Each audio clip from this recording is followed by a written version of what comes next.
Aight. Aight. Sounds like a Nelly video. Good evening. Welcome, everybody. How is everybody feeling today? Welcome to Tabletop Down, my little channel here on Twitch. And this is our Baldur's Gate Descent into Avernus weekly game that we've been playing for, what, 14 weeks now? Jesus, it's hard to believe it's been that long, but we've put some time into it. But yeah, welcome everybody. We're going to be playing Baldur's Gate Descent into Avernus, essentially straight out of the book. We're running it pretty by the book, except for a couple of improvisations where I've, fit to the characters. But it has been a really fun game, so if you're not getting enough Baldur's Gate in your life with Baldur's Gate 3 out right now, come hang out with us and get that deep dive lore behind the setup. Quick introduction, my name is Kevin. I go by It's Sublime. I will be your storyteller for this evening. I am joined by some awesome players who all have introduced themselves in a moment. But real quick, just to throw a little bit about the game. Like I said, we are running it pretty much by the books. But one of the things I always like to do is make sure it's interactive so that you guys can reach in, put your hands in it, squish it around, all that cool stuff. Like the fat chick on the internet stepping on peanut butter. You can just let it wriggle between your fingers. You know what I'm talking about. Don't act like you don't know. But anywho, in order to make that a reality, I have added some options to our Ko-Fi shop. If you want to head to our Ko-Fi shop, you can see ways to add advantages and potions and all kinds of interesting things there for the characters. Or, since this game is highly tied to the Blood War, I allow you to choose good or evil. You can support me, the Dungeon Master, and give my bad guys advantages, potions, allies the same way. So, who do you serve kind of concept, good or evil, and you have that choice. But it's a fun, cool way to interact with the stream. It really does help support us so that we can keep the games going, pay for the bandwidth, all that good stuff. So I'd appreciate it if you check that out. And if you haven't already, sub, do all that cool stuff. Enough with the shilling. Let's get to it. If you guys want to introduce your characters and let everybody know who we're playing, let's see. You know what? I'm going to start weird today. I'm going to start with Vanril, and then you can pick the person that goes after you. It's the first time. Howdy, y'all. Howdy, y'all. I'm Vanril. I'm playing our party's paladin today. Last time he picked up a weird talking shield that no one else believes is actually talking to him. So this is probably going to go really poorly. But yeah, Our paladin's definitely lost his mind. Poor guy. It was inevitable. Religion gets you every time. As he points at the paper saying someone else is hearing the same things as him. That's good stuff. Well, yeah, and to proceed, you pick who goes next. We'll just popcorn this thing around. Pick another player and they'll go next. Let's go to wait, which way would that be? It would be this way or this way? Who was it? Who's over top left? Top left. I don't know. It could be anybody. That's Max. Oh, hey, that's me. All right, I'm Maxwell. I'm going to be our party's tinker, tailor, and soldier, not yet spy. And I haven't yet heard whether we got any donations since last time, so I don't know if we're burning this place down yet. We'll see. No, we're not burning anything down. We'll burn anything to the ground for $23.47. In the game, too. So yeah, I think that's our cleric's turn then. He might even do it in game as well. Exactly. Awesome. Sariel, if you would like to tell us who your character is. I'm Allie. I play Sariel the cleric. I do a lot of stupid shit, unclericy-like things, I guess. The most uncleric of clerics. Yeah, basically. And I try to keep these fools alive, I guess. Well, so far you've done well. We're all still kicking as far as that goes, so got to give you credit for that at least. For now. I have bounced back from death like a yo-yo like 10 times. Yeah, we need to put you on a healing plan permanently. We just need we definitely need to get him like insurance. That's one thing. Yeah, right? His medical bills are costly. I'm gonna enforce payments for every time I need to pick up Vanril. Allie, what is your deductible? Yeah, exactly. I don't know yet, man. I don't know yet. You just need to hire like 5 more clerics just to constantly just. Is there a copay on revivification? I mean, we could. Nice. But I think that brings us to our little clown, no? Yeah, that leaves us with Numo this as way. our last character. Yep. I am Numo, the party's rogue, clown contortionist who just committed like a chemical warfare last game. Yeah, war Very crimes. questionable people, but Yeah, may have suffocated a little. you definitely may have used the amaranth fart jar as we were describing it. I love that amaranth is now a part of our game. You know what I mean? That's important to me. Even if she's not, her fart jars are, and that's the important part. Yeah, a jar filled with stinking cloud that definitely did some serious damage. I think you hold the record for most damage done with a single attack. That's for sure. But yeah, these are our players. They're fun guys. We are currently missing our bard, Alejandro. He is sick currently, so everybody send him well wishes. Hopefully he gets better soon. He's got a bit of a cold going on. It's been holding him back for a week or two. So if you guys can, think about that. What do you call that? Send well wishes, I guess. That's the best way of putting it. All right, but anyhow, let's jump into a quick recap of last week's game. So, as we were previously exploring, underneath of the villa, the sewers beneath the villa at Vanthapur Estate, or Vanthapur Villa, however you want to refer to it, the characters had encountered several cultists that were down here as well. It seems like this is where the highest ranked cultists more or less seems to be, or at very least an arsenal of disposable cultists that Thalamra can use to defend her. And you had made your way through several of the rooms. I believe the majority of this downstairs area, having found many of these cultists, and also including one character that you've been looking for some time, Fabius Krieg, the High Seer of El Terrell that's kind of been missing since the first session. Is where's Fabius, right? It's been a big part of our game, and we were finally able to track him down.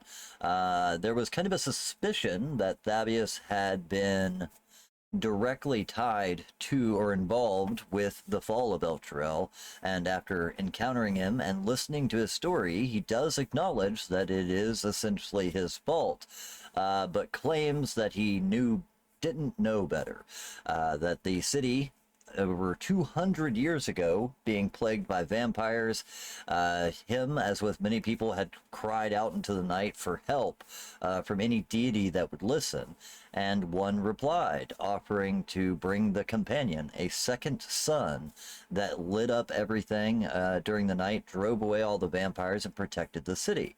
But part of the original agreement was, after a set amount of time, that whoever this person was would then claim Alterel. And that was the agreement that he had made. Not expecting to live long enough, 200 years later, to see the consequence or rue the day. He believed that he would be long since gone by that point in time, but something about the pact that he had made or agreement that he had made has supernaturally kept him alive to see the fallout of the decisions that he made on that fateful night. So he's kind of torn between whether or not he's a bad guy or not. I think he's unsure just as well as you guys are. But yeah, either way, we're making our way through the last little bit of the Vanthapur Villa. We should have our final showdown with the Lamra Vanthapur herself, as long as they can find her. And we'll see how the rest of this adventure plays out. And we'll get to find out whether or not these guys are willing to kill a Duke of the city or not. But yeah, well, We already burned down a landmark. you've definitely burned down at least one or two landmarks, that's for sure. Canned Boat, thank you so much for the follow. Completely appreciate that. Hoorah. All right, so let me see. Trying to pick up where we left off kind of last week here. You had just stumbled in to the barracks, more or less, the sleeping chambers, where the majority of the cultists were bedded down for the evening, already, you know, kind of resting up. And as you kind of opened the door and stumbled in, you found that the room had about a dozen cultists already hiding in the room, you know, or waiting in the room where they were sleeping. Quick work of Numo. You took a jar filled with stinking cloud, the amaranth fart jar, lobbed it into the room, and, you know, gassed the entire room as far as that goes. As cultists came pouring out of the room, vomiting, eyes bleeding, you know, etc. They went down pretty quick. It was a hard fight. I think you guys still had a pretty decent challenge there as far as that goes, but you were able to remove them, and that's when I we'll have a pick up head. from there. Yeah, She has a yeah, head. you definitely grabbed the head of one of the individuals that you decapitated. But Well, I the didn't real, decapitate him. it wasn't you, was Nemo it? Yeah. did. You did part of it. Yeah. No, It- he it- tripped Brought and him. fell while in custody. It was a split decision. Either way, I got one. Cool. But either way, you guys just we're gonna pick right up from there. So you guys had just cleared that room. You're surrounded by the still lingering smell, but no longer the potent effects of this gaseous jar. But you're left to the room where the cultists had previously slept, and I guess probably a few of you are feeling a little rough, but it is up to you what you guys would like to do next. Uh, I don't know if we can really sit around too much. What do you guys think? Sort of looks around at everybody. I mean, I wouldn't say no to a cat nap, but I don't know. Like, I'm with you. I don't know if we have the time. Think if Speaking of which, I give me a think- minute. I'm gonna have to tend to my dog. I think Oh yeah, I your think we take a your few. poor pooch. I said we take a few minutes to gather ourselves in here, and I think we're going to have to move on. We don't want someone down here figuring out that we're already here, or even if they know we're here, giving them more time to get out. You really want to rest in the stinky room? Oh no, I mean, so I'm not fine. to, I got the nose. not rest, but I mean at least just take like a few minutes to make sure his dog's okay and that we're ready for whatever's in the room she's in if she's still here. Besides, half the Hell Riders were on high protein diets. This is not the worst I've smelled. I think it's pretty obvious to you guys that, of course, a full rest probably wouldn't be within the realm of possibility. Philamra at some point would surely be like, "Where's all my cultists?" You know what I mean? I haven't seen anybody in like 3 hours. What's going on? But do you guys decide to try and take a short rest while in this room? Is the real question. We might want to, just that when we It could be beneficial, since considering that it would help a lot with what I can do for y'all. If you think we can risk it, I'll see if you guys. What do you guys? I don't think do we you have a could risk it? choice. We need Alright. to take some time to just take a breather. I mean, if I had to rate how bad I'm feeling on a scale of 1 to 38, I'd say I'm only like an 18. That's how bad I feel right now. That's how bad I feel. All right, yeah. Well, then, That's incredibly specific. That's very astute observation. yeah. It's almost All right, let's.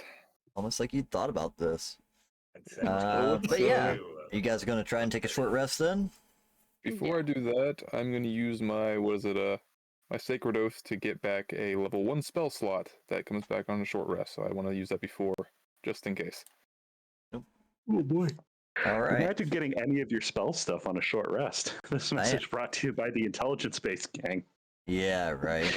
I am going to roll a die to see how well this goes. So. Yeah, I'd say Yes. was it? Yeah. Go ahead. Sorry. I was just going to say, feel free to go ahead and start handling all your stuff. Regardless, I'll let you have the short rest, but we'll see whether or not you guys get attacked. I have rolled my die. Okay, let me click. You will now rest. die. I feel like it's only fair to at very least let you have the benefit regardless, Yeah. because you guys got a lot going on. Roll. I'll No, roll 2 just in I am case. hitting something that is not touching. 13. We're good. Oh boy. Since we're doing so much map work, let's go ahead and switch over to our map screen too. Yeah. Map time. I'm trying like to figure out how to work It's this with the big fucking map. dice. Yeah. Was it? Are you trying to figure out how to do the hit dice thing? Yeah. Okay. So If the you box click is short, there. Oh, yeah. No. Oh, I would say so if you click short rest at the top, you can roll hit dice from there. Yeah. There's a Yeah, few boxes. You just. Good. I did. I rolled an 8. Okay. You can now spend as next- many as you like. But you only get it. You only get those until we long rest. They only refresh when you long rest. That's fine. So I rolled an 8, so I'll just get to add 8, right? They're Yeah, my there's- hit points, and you I have need as them many- now. You have as many hit dice as you have levels, unless you previously spent it. No, You- I'm good with that 8. That was the maximum I could roll on my die, anyways. And Nice. I only have 1 hit point that I'm missing currently, so I'm good. Can't beat that. Oh yeah. And Right. Well, All right. as you guys, kind of recoup and bandage up your wounds, Yeah. keeping a well, close eye on the door to make sure that nobody's, creeping up on you in the process, you find yourself in a bit of luck. You don't find, you don't encounter anyone during well- the time that you take your rest. While the short rest is going on, I want to have Vanril sort of just sitting near the door, like on the side of the bed, sort of just kind of looking at the shield like strangely, just sort of questioningly almost at this point. I watch him absolutely. closely for signs that he's going insane and hearing the talking shield again. Just to see if he's losing it. He's definitely losing his shit. But yeah, if you take, so you're trying to just more or less inspect the shield, see if there's any way to attune to it, stuff like that, right? Yeah, just seeing if it's like just sort of focusing on it, seeing like because it more since it says because it says it's going to bring you power and stuff like that. So it's more just like looking at it like sort of thinking like how are you supposed to bring me power? Like Yeah. Let me double check because I have to check as well. Okay. Uh, How will you bring me power? The shield whispers. Set up a high tension line. so that they're murder children. Yeah, no, okay. This thing's going to Mount Doom. Well, hold on. Like, can we pick the children? Can we pick the children? Oh no. Like, Oh no. look me in the eye and tell me with a straight face you haven't met at least one kid screaming in a McDonald's or somewhere you're just like, man. That is not the point. I didn't hear a denial. That sacrifice to a shield god. Do we get to pick the kid? Asking for a friend. I'm gonna have to Is this send it? you some of this. So like this is gonna be something Okay. we're gonna have to kind of homebrew. Not. Oh, okay. I tell you what, you can add it to your sheet, which would be Okay. real. You know what I mean? Don't look Yeah. at the page. It's Okay. kind of the answer that I'm gonna give you on this one, so you don't spoil any surprises for you. Okay. He's gonna But die. if you want to add Shield of the Hidden Lord to Alright. your character, it gives you after Shield. attuning to it, which I'll let you go ahead and do on the short rest. Yeah. It wants to be attuned to. It wants you to attune to it. You gain +2 bonus to armor class and resistance to fire. It is literally the meme of fucking D&D. Like, most characters would sell their left testicle for +2 AC and resistance to fire. That is incredibly powerful. I It see the also color. gives you the ability to expend. It has 3 charges. You can expend 1 charge to cast Fireball, 2 charges to cast Wall of Fire. Let's see. I think that's the only 2. The Wall of Fire spell lasts for 1 minute. No concentration is required, and the shield regains all expended charges daily at dawn. It has some other features, but they're out of your control, as it is a Suspicious. sentient object. So, question: while our paladin is attuning, is he paying enough attention to notice if, say, a gnome ran up and stole his shield? I mean, it's in my hands. The shield that he's attuning to. The one that he's tuning to. I mean, it's definitely worth a shot, I'm sure. He's just staring at it. Yeah, I he's heard a holding lot. on to it, staring at it. I heard a lot of jokes about this thing. It's like just that +2 resist or +2 AC and resistance to fire is just so fucking OP. And now that the paladin has it, I believe that makes your armor class 22, something like that. Yeah, it does. I see that. And he's still already vulnerable to resistant to well, he's also already resistant to necrotic, I believe, too. Oh, there has to be a catch. Necrotic, There has to be a resistance to catch. fire. Yeah, it's a very Well, cool also as a shield, man. paladin- You should absolutely As a keep paladin, it. I believe he's resistant or immune to poison at some point, which I think covers and- just about everything demons do. And also, I'm immune to disease, necrotic, and radiant on top. Well, yeah, of but that. nobody does disease damage. Yeah. Nobody. Something else, Not since yet. so when you attune to an item, you typically, learn its properties as well. Yeah. So you know what it does for yourself. You're just kind of unsure as to what the rest of it is. But one thing that you do know for certain now that you've attuned to it is that this thing does possess sentience. It Alright. literally has some sort of an essence within it. As to how that works, or what the situation is, you're not 100% sure, I'll say. Okay. But yeah, this is a legendary item, at least for the time that you're Okay. carrying it. Okay. Yeah, it's like Somebody's what about else to to say? die. I am Yeah, now it's concerned.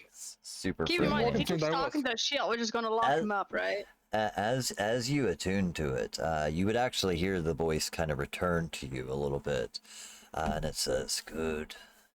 It's good to be wielded by someone with power once again. We will cleanse this world of the evils. We will make assure that no evil deeds come to fruition. By this I can assure you."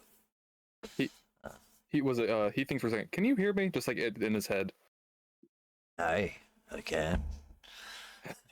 You Apparently a know, dwarf. the. Just staring at the student, he just thinks in his head, is like, speaking like that doesn't help your case that much. But okay, we'll see what happens. If you do anything stupid, I'm dropping you in a volcano. Are you not a paladin? I am just saying, if you try Seek to do something, rid the world of evil, I am, in but this I can assist you. I don't trust weird random artifacts that I find in a dungeon by these people as much. Yo, bro, you picked me up. You know what I mean? Okay, we'll see how this goes. And just sort of But yeah, Just with you just a got a long pretty- sigh, he just sort of stands up. you get a pretty OP shield as far as that goes. Yeah. Um, But at what cost? At what cost? At what All right. cost, indeed. Let's see. The rest So of your after party's you going to murder you for the field. for the shield, yeah. Once they realize that what you're getting from it.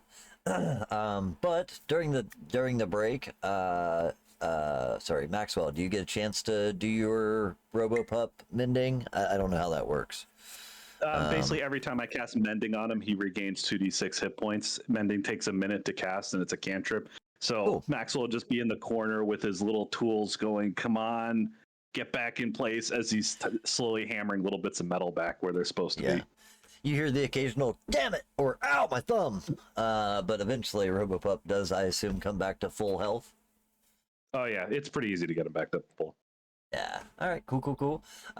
During the meantime, Slobber Chops, the Tressum that you had picked up, does actually crawl out of the bag a little bit and kind of comes over to you, Numo, and kind of almost aggressively in its own kind of way, does kind of start pawing at your leg with a long. Ooh, Yeah. right, the cat. Yes. I think it wants food. Are you supposed to feed cats, right? They eat Wow. things. They don't eat people. Yeah. We've got plenty of people. No, I You can hope feed it it doesn't people if eat you people. want. I don't It think takes it. It takes that I still got a long head. stretch, starts kneading at your leg as it's, doing the kitty biscuits thing, Did you let them out? They have to go outside from time to pee. I don't know. We're in a sewer. This is my first cat. Look, do you want to teach it to shit on the floor? No, We're neither in do I. a sewer. The scary part is that it has wings. It could shit on the wall. It could shit on you. You know what I mean? Like, it could It's a shit on bird. top of stuff. Yeah, It's already close to essentially. shitting on us. I mean, Give it some food. could you imagine? Like, that's the fear to me. Is like, could you imagine what you would have to deal with? Like, if Tressums were a real thing, like bird shit is a problem, but if you came out and found your car covered in cat shit, that's a bad fucking day, man. Like, that's just rough. That's an average Tuesday night. Yeah, right. It happens. It happens. But yeah. Yeah, that's you do. The cat does start pawing, clawing at your leg. Do you do anything special? I give it the hacky sack to play with. Kind of snips it, and it kind of like licks it a little bit, and then like shakes its head with a sour face, and then kind of like swats at it, shoves it away, like fuck this thing. Okay, we need to find food for the cat that cats eat. I have Uh, dried jerky in my bag. Right, jerky, perfect. Wait, is that human meat? Well, let's see if the cat. Why would I have human meat? Hey, do you think cats we're eat holding some vegetables? right now. I got hey, some Matt, jerky for it. Do you decide to give it a piece of jerky? Yeah, of course I do. It's a kitty Cool. cat. Immediately, Yeah, gone. It nearly takes your finger when you put it out, which is funny because you just fed this thing twice, like an hour ago. But it is already ready to eat again. Very definitely likes to snack. This is a So very cute, hungry hungry little kitty. kitty cat. Yeah, it immediately devours the jerky, and at that point, then makes its way back to the hacky sack, kind of bats it around one or two times, and then just poof, flops down on top of the hacky sack. Like, this is mine now. It just kind of covers it. Wings spread out, and kind of like just the laziest of positions a bird cat could lay in, as it kind of sprawls out on the floor over top of it. Well, that answers that question. Yep, he does look a lot more happy. Back in the bag now, or if we just kind of leave the cat here, since this is kind of its home anyway. Don't you know it's bad luck to leave a flying cat bird in the sewer? Didn't your mom ever tell you that? I mean, it's not bad luck. It's just foolish. As That's what my mom told me. you just not aware of Forgotten Realms lore. It's just it's a universal thing. It's not universal. But yeah, if you actually do start gathering your things, you actually kind of hear like an exasperated meow. But it actually does kind of pick itself back up. It grabs its little hacky sack, it bites it, and picks it up, and then like slowly crawls back over towards your bag, going into it head first. You see the bag kind of shifting and moving around for a second, and then eventually just the head pops back up, and it just kind of lays its head there, like, all right, I'm ready. You guys Aw, feed you me, made a I'll friend. follow you. You've given me food, I will follow you. I will die for Winged you. cat who gets carried in the bag. Get beef jerky, I will die for this man. Got the cat in the bag. I mean, Yep. you have legs and you still ride a horse rather than run everywhere. It's the thing. Sometimes. But yeah, it doesn't seem to mind being with you. You know what I mean? Like if you took it out and tried to leave it, you could see what happens. But at least for the time being, it seems okay with. It's taking a joyride. You know what I mean? It's okay with it for the time being. But where do you guys want to head to next? Got a lot of dungeon left here still, surprisingly. I say we should head out here, pop open a couple doors, see which one is that, worry about looting later. What do you guys think? I mean, we could always come back for this stuff. Back to the hallway. Yeah. Map's freaking out. Yeah, we always can come back for things, but if she runs away, we know then we have to run after her, and that's gonna be fun. Excuse me.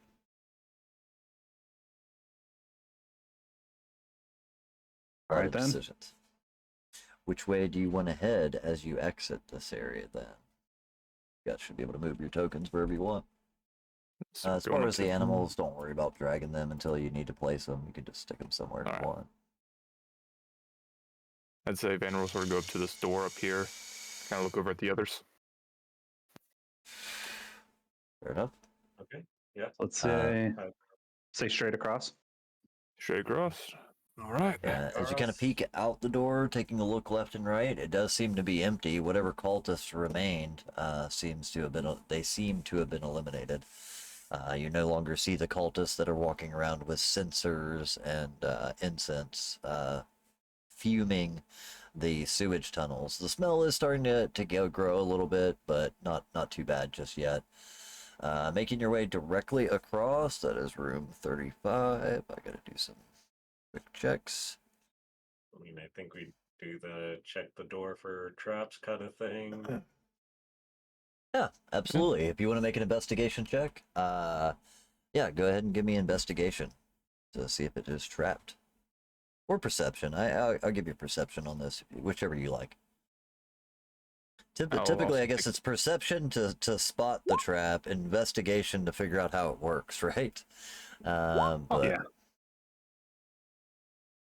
nice. Very solid door we got here. So to both of you, after taking a moment of reviewing it, they don't find any traps. You do see that there is a lock on it, but it is currently unlocked. All right. So we're just creak it open a little bit, poke my head in.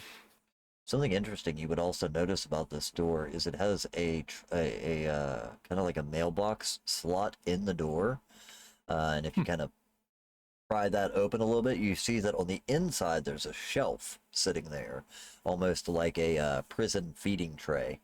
You know what I mean? Kind of how they put the tray through the slot, as far as that goes. I'm sure you guys have all spent plenty of time in prison to understand what I'm talking Yes, about. exactly. Yes, you I know know. what I'm getting at. Oh, The prison. Yeah, Yes. exactly. But as you enter the room, you see that wrought iron candlesticks, topped with flickering candles, light this room, which is heated by a cast iron stove with clawed feet. Across from the crackling stove is a modest desk with a matching chair. Other furnishings include a small table, a chair for dining, a bed, an iron chest resting at the foot of the bed, and two tapestries. One showing spirits rising as lemures, lemur, devils, however you say that, Lemure. Devils from the river Styx, and another depicting a dead man dangling like a marionette from hooked chains. Those are the two tapestries on either side of the bed, kind of hanging from the wall. But as you kind of make your way in, you see that the room is otherwise unoccupied. I'm gonna plop a squat right here in the corner and begin ritual casting detect magic. Okay. You guys did take Fabius back to the prison cells and left them with Yes. Alejandro, correct? Yes. Yep, locked it So all just- up, and there was yep. the bomb in front of the door if anyone tried to get into there. Yeah, that's where I right. left that thing. Exactly. So yeah, just in case anybody is wondering, like I said, we are down a player tonight. He's sick. So in the meantime, his character has volunteered to keep an eye on all their prisoners back in room 29. If you look in the bottom right there, he's got them all in cells, and he has disguised himself as the bearded devil that was guarding them and keeping an eye on that room. But yeah, making your way in, taking a look around. Sorry, what was it that you said you were checking again? I'm ritual casting detect magic first. Oh, okay. Yeah, absolutely. Begin cast ritual casting, detect magic. Uh, Now that you're inside the room, you see that, like I said, there is kind of almost like a slot in the door with a small shelf attached to the inside. Seeing the small table with a singular chair, there's probably actually an old plate and fork and cup kind of sitting on the table, so it looks like a single seat for dining. Not very nice. It's a standard like metal plate with a tin cup, tin plate, tin cup, and kind of somewhat usable fork, but it's not the best. It's not fine china or anything that are sitting on the table. Quickly, you could probably deduce this to be Fabius's kind of chambers. Just based on the stuff that you see hanging around, you see clothes that look like it would roughly fit him hanging or sitting next on the nightstand, etc. As your detect magic does finally go off, you don't detect anything extreme. Let's see. But you would get a slight kind of tingle from the chest itself. Not the chest, but within the chest, I should say. But yeah, it is very minor. I gravitate immediately over to the chest and begin examining it. Okay, give me an investigation. Oh boy, my favorite. Nice. Hey. With a 20, it's a 21. The chest is locked. It has a small lock on the front of it, but it does not appear to be trapped. I'm going to attempt to open it. Okay, give me a lockpick if you'd like. What's everybody else doing while he's rolling that? I'd say Van will sort of go down to this corner and just keep an eye. Okay, so you're kind of moving out into the hallway still and keeping an eye on the corridors. Looking, yeah, both right down the hallway and straight ahead, keeping an eye on things. You don't see anything as of yet. You're not hearing that sloshing that you heard previously. But as you kind of make your way that close, I do think you would hear, coming from the hallway ahead of you, you do hear what sounds like voices at a distance, and it almost has a limerickal or kind of a musical sort of tone to it. It's very slow and methodical, but almost like somebody singing a very slow song or chanting a hymnal, something like that. You would hear that off in the distance from ahead. Let's see. You rolled a 14 on the lockpick. Luckily, this is not a very difficult lock. That was your roll, right? The 14 there? Yes, that was me. Okay. Not a very difficult lock. You feel the lockpick start to bend, but at the last second, you finally hear the click and the, like iron padlock on it does pop open, and you're able to open the chest as at the bottom. Inside of the chest, you find a handful of clothes. It looks to be very nice, more or less vestments, which you, being from El Terrell, would specifically know as, would recognize as clothes that would belong to Fabius. Almost more or less like his official robes as High Seer. There's not a like a standard costume or whatever that is required, but generally just like nice priestly, almost official looking robes, sized for a man about Fabius's size. Excuse me. Alongside that, you would find a coin purse containing 50 platinum pieces inside of it. And the magic that you were detecting, you find a holy symbol on a chain that is a holy symbol of Torm. It's a silver pendant shaped like a right-handed gauntlet at the end of a silver chain. I'm sorry, a holy symbol of what? Torm, T-O-R-M. Oh, okay. Okay. Yeah. Holy symbol of Torm. Yeah, which I'm sure you find a little amusement that the symbol is a right-handed gauntlet. You know what I mean? We've had the discussion about helm before. Maxwell holds it up and goes, "Oh, great, another symbol of helm." Yeah, right. But yeah, it's a silver pendant shaped like a right-handed gauntlet at the end of a silver chain, and that's what was letting off the little bit of magic that you were detecting. But what otherwise, kind of magic? I don't even think it's a magic per se, but I was just allowing you to find it that way. Divine doesn't have like a school, does it? You know what I mean? They do. They follow the same schools as Do they? Okay. arcane. Yeah, it's weird. It might be like an enchantment then, or something like, or divination. That sounds about right. Oh, cool. Probably divination. It doesn't actually have any properties or abilities that you can tell. It just, is a holy symbol with a strong connection. It's been carried by a true believer for, 200 years type deal. A little bit of residual. I immediately take it to our cleric and say, "Hey, you're pretty religious. You're into the gods thing. Can you use this?" With a single look at it, you would definitely recognize it as a holy symbol to Torm. You know all the deities, you know all the local banners and flags and mamauters, all those things, the mottos of house families and stuff. So it would be something you would definitely recognize, Sariel. But doesn't necessarily seem like anything you would particularly would use. You probably also, being a cleric, carry a holy symbol, but yours, of course, being to Ogma instead. Yeah. But you more or less just know that it's a channeling item. It just gives you a small item to focus or channel your magic through. It does not actually possess any real magic itself.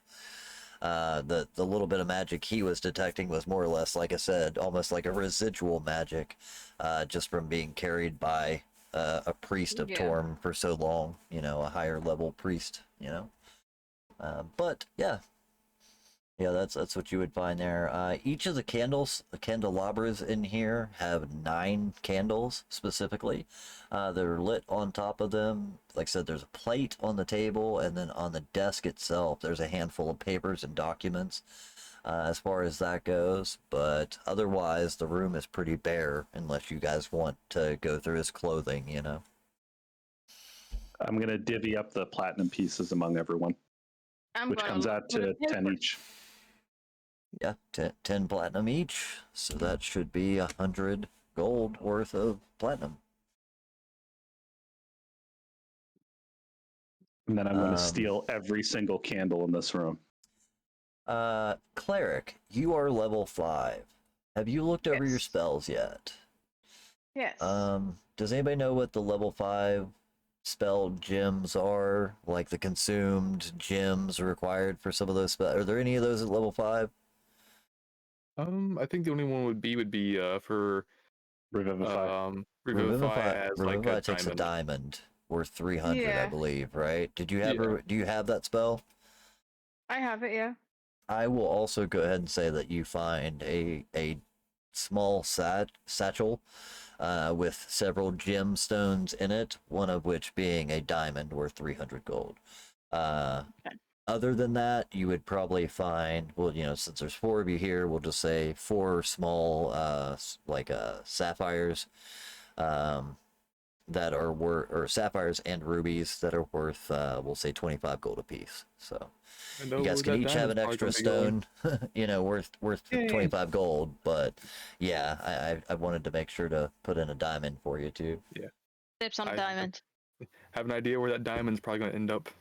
Yeah, me too. On a ring.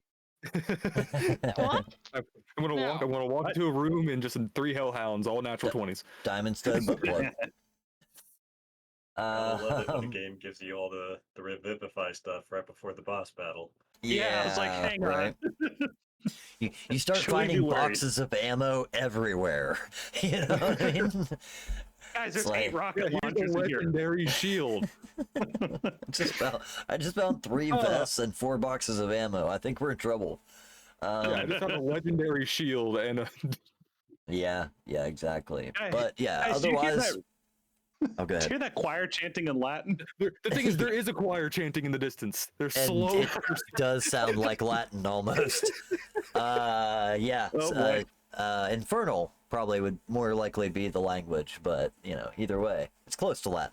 They share a Yeah. lot in common. It was But yeah, other than the plate, like I said, the plate on the table and a couple of papers that are laying on the desk, there doesn't seem to be much else in here though. Yeah, Candelabras. sitting there. Yeah, sitting there. Whenever listens to the music, he's probably just sitting there, listening to it, being like, I can't understand shit that they're singing. Yeah, you don't speak Infernal, do you? No, I do not.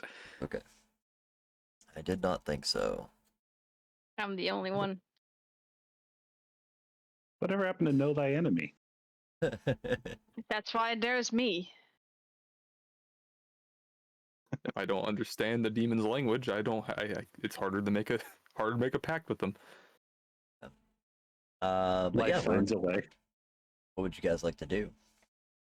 Is Probably. there anything interesting in the paperwork? Taking a look at the paperwork, you do find that there is one letter that has been written multiple times.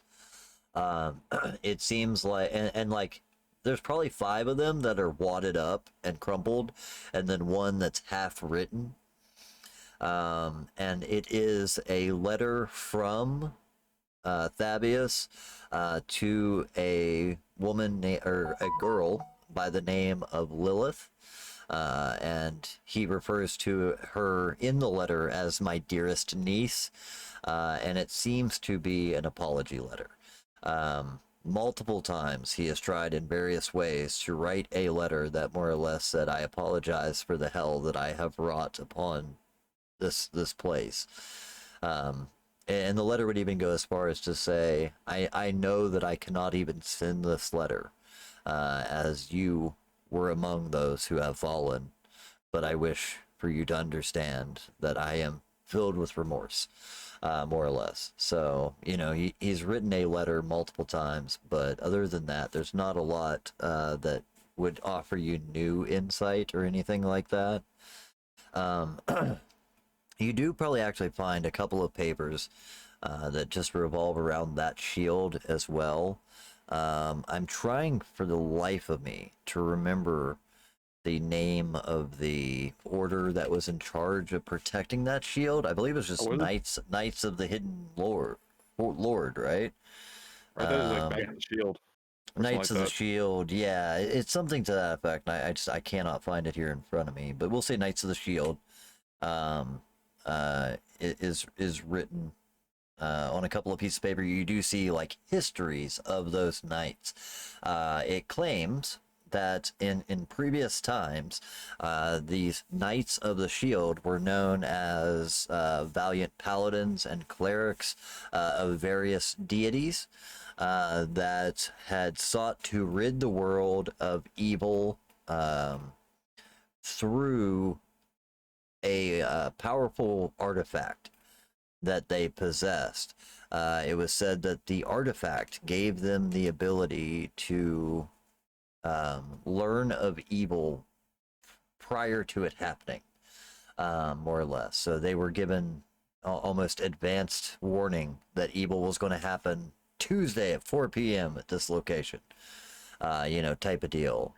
And it kind of, trying to think what I'm trying to say. It would mention multiple times in which they had went on expeditions, but it's just very cursory. It looks like shorthand notes that he's written down.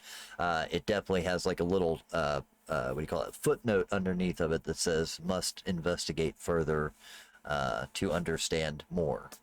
But that would be about it.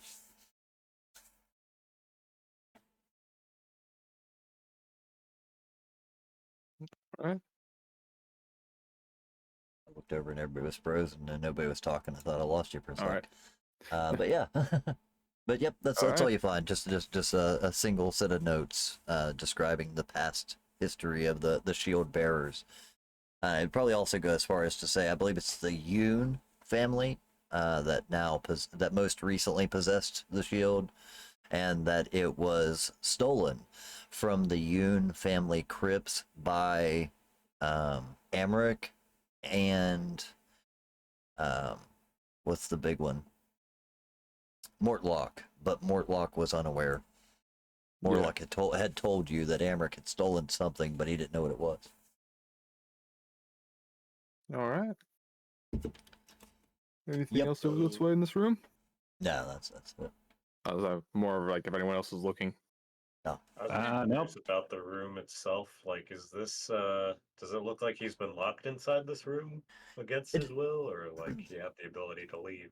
So you see a lock on the door. It is currently unlocked. The room that you found him in was unlocked. It seems that he has been given the ability to roam. It doesn't look like he was kept prisoner here, but more or less just been placed here because there's no place else for him to hide or be kept. But somebody, was feeding him and things like that. Like, they probably could have opened the door, but the door had a feeding tray. It's possible this room has been used previously for other things, but... Okay. Everyone ready? I'm ready to proceed. I now have money and 36 candles. I think that's everything I needed out of here. All right, next door. Nice. 36 Not red again with the candles. candles. Who told him to take? Who told him to take the candles? You all left them unattended. Nine candles each, 4 candelabras. That's 36 candles I got now. I got a collection of them. But as you begin making your way down the hallway, pretty much as soon as you pass that first corridor to your right, you all definitely start to hear this sound. It becomes, rather obvious. And the closer that you get, you find that the sound is coming directly from this door here. So, Sariel, you speak Infernal, correct? Yes. Let me see here. You can hear roughly half a dozen voices coming from inside. All of you can hear that. And it seems to be chanting in some sort of language which most of you don't understand. Sariel, however, knowing or understanding the language, you can discern a praise heaped upon the archdevil Zariel for her tireless effort to win the blood war, is what the chanting pertains to. Okay. Well, that's concerning. All right.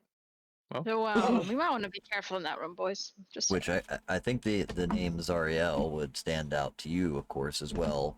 Sariel, kind of a close name here. I've been calling you Sarah and her Zar. This way it kind of separates it a little bit, but it doesn't help. But yeah, you of course would know the histories, that's part of why you kind of came here from Candlekeep, was to investigate what you could about this city of Altrell after hearing of its falling and things like that. So you're aware that the Hell Riders have a history with Zariel, but she was known as a archangel at that point in time. I don't think you would have any records of her as an archdevil.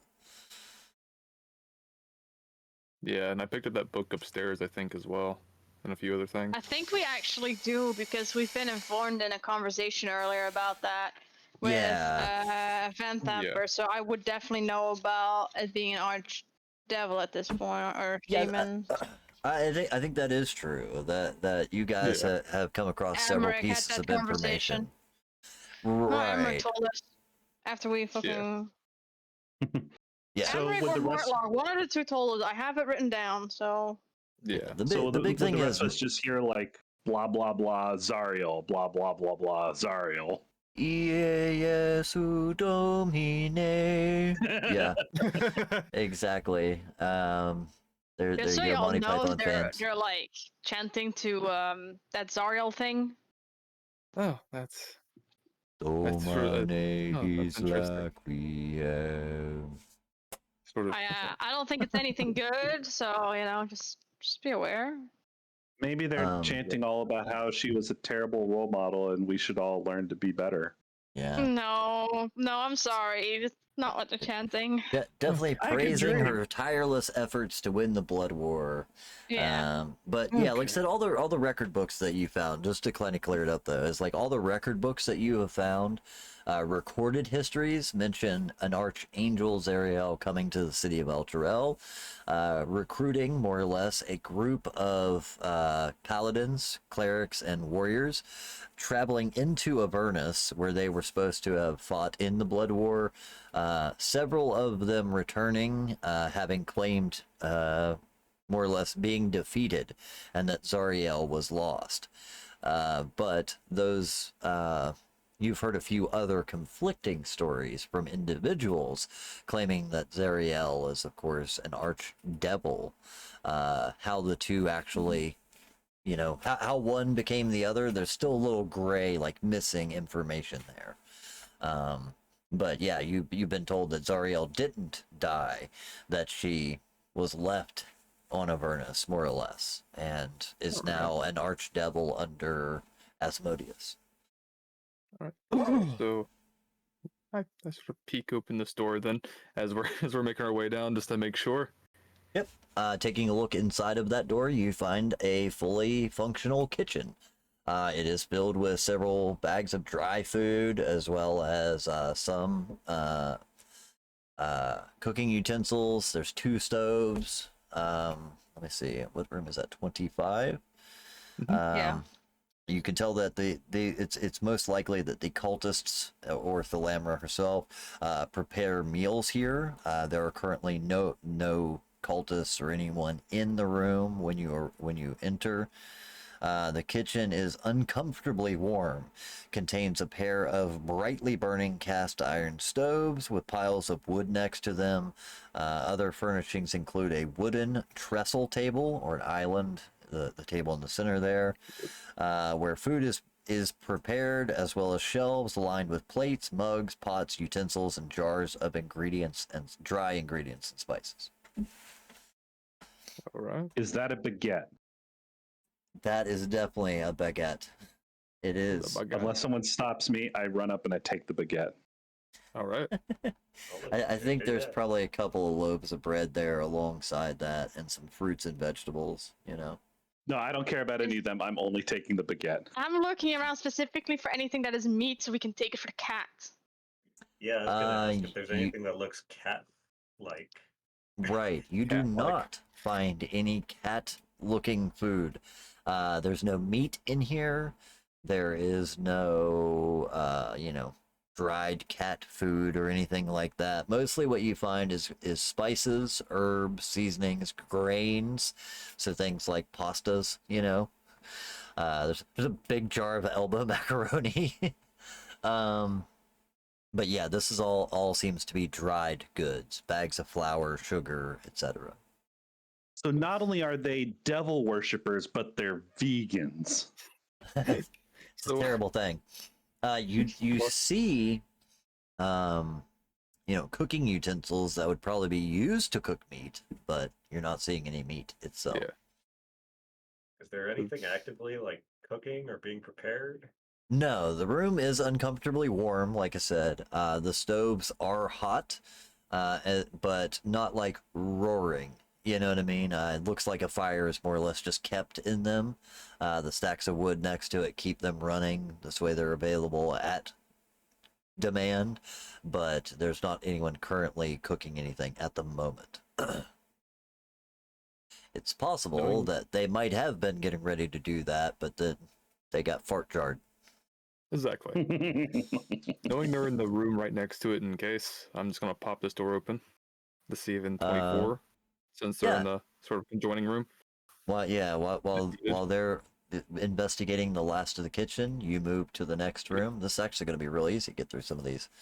And you find that there is a dining hall. It looks like this is where the cultists would be dining. There are, again, none present when you arrive, but 2 wooden trestle tables with benches stand in the middle of the room, which is brightly lit by 6 tall wrought iron candelabras spaced along the walls. Each candelabra, of course, contains 9 candles on top of them. They're 6 foot tall and has 9 lit candles at the top of each. But If it no is one otherwise. stops me, I'm taking every single candle. Just grab it all again. Yeah, good. Darken out. Somebody, can you please just tie this man up? Yeah, I'm gonna say that's He's a lot becoming of worse them. than our paladin. I sort of look down the shield, remembering what abilities it gives me, looks back up at him, and just thinks very gladly that he's the one that grabbed the shield and not Artificer. Yeah, you're thankful for the fire resistance. That and also giving the Artificer ability to have 3 free fireballs a day. Yeah, I'm that's getting fair. that shield somehow. I'm getting that. I'm gonna get it. But yeah, you do find that the room is currently unoccupied. You stumbling into the nest when they were all sleeping has left a large number of these rooms pretty bare.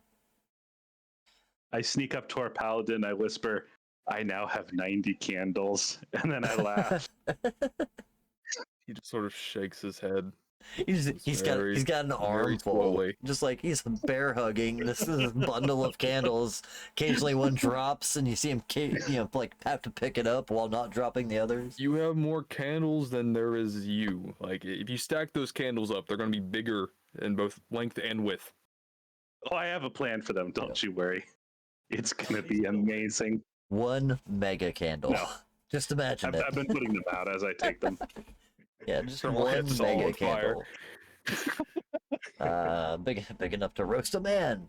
Yeah, but you do find that this room is, like I said, also empty. There are several pieces of plates and silverware stacked up. There's, kind of like shelves along the wall that contain plates and silverware and things like that. But this room is empty. I think that only leaves 2 rooms that you guys haven't investigated, right? 23 Yeah. and this room. Where do you go to next? You guys Do you want go to straight to the big room, or do you check that other room as well? I think so. Might as well check that last Door- room. My door. I'll stay 26. here. I'll stay by the store. You guys look at 23, just in case. I'll go with them, just in case. I Yeah, check the alright. door first to see if it's locked. It is not locked, but as you're checking the door, you find that it is very cold. Almost like, something was magically or naturally cooling the other side of the door. I light a candle and then I open the door a crack and peer through. Cool. Taking a peer inside, you find that this is the cold storage. The Banthampers store animal carcasses and other fresh meat in this room. Hanging in the middle of the room, from the 10-foot high ceiling, are 6 3-foot long chains, each ending in a hook. Flayed boar carcasses hang from the 4 hooks, while from 4 of the hooks, while the remaining 2 hooks are bare. So you found the meat. They're fake vegans. We definitely need to take some for the cat. You found the beef. Unfortunately my bag's full. Do you want I can carry some, but I can't carry all of it. So I'll take whatever I can carry, I guess. That is an absolute shitload of meat. It's 4 full pigs, like boars, so sizable boars. You guys, of course, have had feasts and been to, large gatherings where somebody brings a pig or a boar. These things are exceptionally nice. They're very large, very plump. They look, this is top shelf meat, more or less. And as soon as you come in, Numo, the cat starts immediately purring, and you kind of hear a rumbling coming from your bag as it sees this this veritable buffet in front of it. But yeah, you can grab as much I as say you we want let to the carry. cat eat, and I'll grab some meat. Good All for right. the cat. Okay. I was think gonna I wait still out have here, to. but I'll Yeah. go with. I believe I still have detect magic running. Can I see where the cold's coming from? It is simply coming through this room. So like where the rest of the rooms have a lot of candles and different, ventilation into each other. This room seems to have been specifically isolated with a big steel door just to let the earth itself cool it. It's not like freezing in here. It's not like an actual freezer, but it is just very cold in here from being underground and things. It's also possible that maybe some of the sewer systems that kind of run through here, you know what I mean, kind of the water running through them might cause a bit of a refrigerating effect. But yeah, this room has more or less just been insulated well enough to keep the cold that's naturally here in it. Drat. Nothing that fancy, unfortunately. But yeah, you guys can each grab. I think it's perfectly feasible to say everybody can grab like 5 pounds of, grab a leg or something, or a couple of pounds of meat and throw in their backpack, wrap it up in something. I mean, it won't last long because you don't have a way of keeping it cold. But yeah, you could easily grab 5 to 10 pounds I mean, worth if the of cat meat. gets hungry every so often, I don't mind grabbing 5 pounds of meat. Right. As you kind of like throw a piece. Every an hour. Yeah, giving the cat a big piece to go ahead and chew on. You see that it grabs it again greedily from your hand, and then scurries its way down into the bag, disappearing into the folds of it. No longer with its head sticking out, but from inside, you can feel it shifting around as it's pulling the meat across, and you can hear it purring from inside. It seems very content. I'll take a nice leg. Smell like rough meat. Yep. Your bag's gonna smell a little greasy. While they're over there, I want to take a quick check at the door, just to see like if from this side if there's any sort of obvious locks that look locked, or if there's any sort of anything that would be obviously at the very least. Yeah, absolutely. So the iron double door leading into this room has runes carved onto its arched door frame. So like the door frame kind of is arched and it splits open in the center. It does have some sort of runes inscribed on the door, but you do not understand them. You do, of course, hear the chanting heavily from inside. If you want to give me a perception or investigation, whichever you like, to check for traps or whatever, you can definitely do that, though. That's persuasion. But what's your perception modifier? You can keep the roll. Is +5, the exact same. So even if I did it, that's 20 as it is. So we're good. Nice. I was going to try and save you the good roll because it was a good roll. Yeah, either way, with a 21, you don't see any wires or mechanisms. You don't see any, obvious traps that you can discern on the door itself.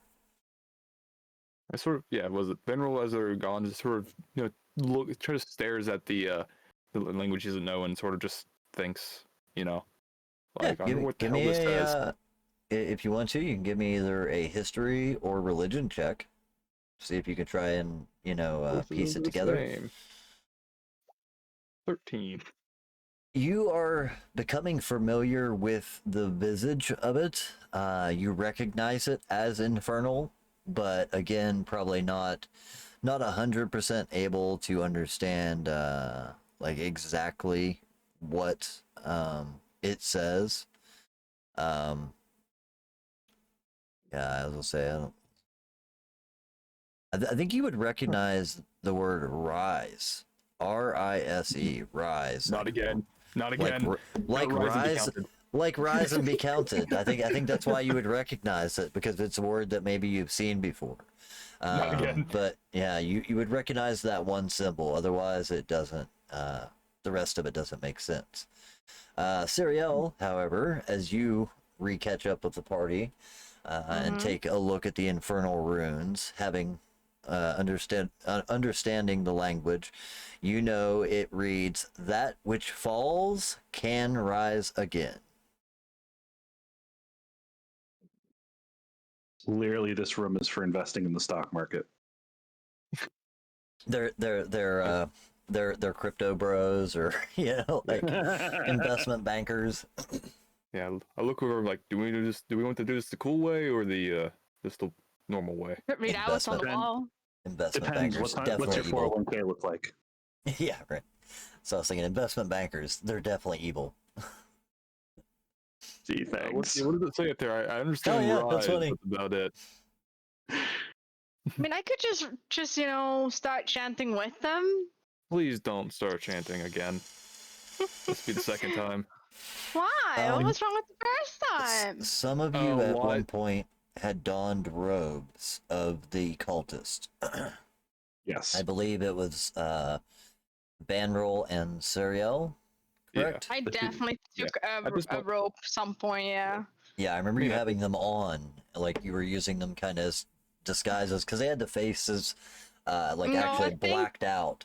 So I remember you kind of using them. I'm pretty sure that wasn't me, that was Vanril and our No, it was you, bard. because it was the two Yeah. that was closest to being able to Because wear I it. have a no different longer one. wear I that. I took one of their capes from Oh, the yeah. first place. Yeah. Oh yeah. Okay. Yeah, you still have one though. I mean, at Yeah. Yeah. And I'm short as shit, so the one ropes wouldn't fit me. we could Yeah. go in there and have our talk, or should we try to sneakily go in there? I don't know how well sneakily going into a room of chanting, even with us all clothed up, will be. The part where most of us can't speak the language and would therefore be chanting what's essentially nonsense Yeah. might also give us away.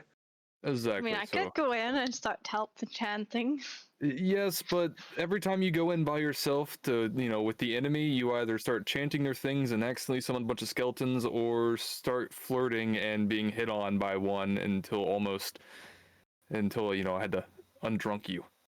Well, at All right. least I'm not the one talking to a damn shield. Fair point. Okay. I mean, yeah, just she put is the on only the one who's rope not that I actually listening. Well, if we're gonna have her go in there, at least take the cat, and then maybe they'll recognize that. I think it'd be Be very like, "Oh, yeah, strange I if she got brought the this cat in. Yeah, I Well, don't think it think would be about good it. to get in. What proves demonic association like having a cat? I could just kick the door open. I really feel like that's not great for convincing them we're supposed just- to be here. I just Yeah, put on why do we- the rope that I have and flip the hood up and be like, I'm gonna go in. Why do we? Okay, we don't need to. Okay. So if- if I remember correctly, the robes also had masks. So there's several masks that you guys have found and several robes that you found, all pretty similar. All relating to the cult of the Dead Three. There was at one point you had found more than enough for all of you to each have like a golden mask that had a devilish face kind of embossed into it. So like masks of devils, and then you all had, cultist robes. And then they are all pretty much the same. Black robes, black belt, maybe a little red trim on there just to look evil, but Merkel related cape. exactly, yeah. These guys are monks? Yeah, right. You said they have black belts. Black belts, yeah. So I caught it. actually, I have an Yeah, idea. I'm right? wearing the Merkel cape. I'm totally fine with Gotcha. that. Do we have? Go ahead. If anybody asks, we just tell them we're on a vow of silence, and then we can't talk. I mean, we don't Tell say them that? But then how do you tell them that? We tell Okay. them that? So let's see. Darielle can speak them, so she can speak for us, and Yeah. and we just we just be silent. So you two, yeah. So you both, everyone has robes, right? Yeah. At this point, you guys have Alright. enough robes and How- masks for all of you if you want to go that route. How And- about this? Even right? the hood that she had, or the cloak that she has a hood on it. So it's essentially the same as the robes. It's just not tied. How about you three go in there? I'll give you some time. And was it me and the dog? Will kick in the door, and whenever things start going down, you all will be within. You'll be behind their lines, and they won't expect you guys. We need a code word, so if we need to attack, we can have a signal. How about Um, how about the code phrase be "Die, die, you bastards"? What If we was yell it? that, you'll know it's time for a fight. Yeah. Was it I Van? feel like that's yeah. something cultists say pretty often, though. Yeah. Was it? Yeah. So Vanril actually sits there for a moment and thinks, and thinks that she was like, you're able to talk to me through like this, right? Through the mind. And this is to the Correct. shield. Yeah. Is as he's thinking. I hear you. Are you able to hear anyone else around me? Like in their mind or anything? I can hear the evils of all of this world. That if they go in there and if they need to say some sort of code word, would you be able to tell me that, if they were just thinking, like thinking to call me in there? I could read the thoughts that are present. Okay. They would have to So think them. Okay. So that will work. Will you do that? Aye. All right. Let's rid the test. world of this evil. And he sort of looks over and is like, trust me, I'll know when you guys need me. Burn them, Hey. incinerate them, bring them to rot and ruin. Just sort of, if something happens, basically just think about calling out to me. I'm pretty sure I'll be actually calling out to you. No, don't. I mean, like, if whenever you're ready for me, if nothing happens and whenever you're ready for me to enter the room, just think Vanro enter the room, and I will come in. Hopefully, I have a plan. Okay. I'm thinking of a number between 1 and 10. Okay. I looked at I think for a second. Shield, can you just do this so we can get this sorted with? Do you actually think of a number between 1 and 10? No, I'm actually thinking Venrill's completely lost it. Yeah. Yeah.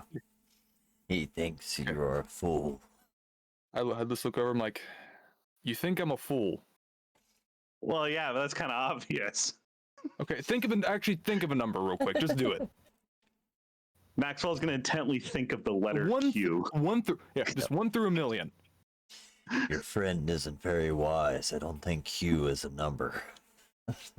Why are you thinking about Q? Oh, that's good. Yeah, it's a good party trick. All right.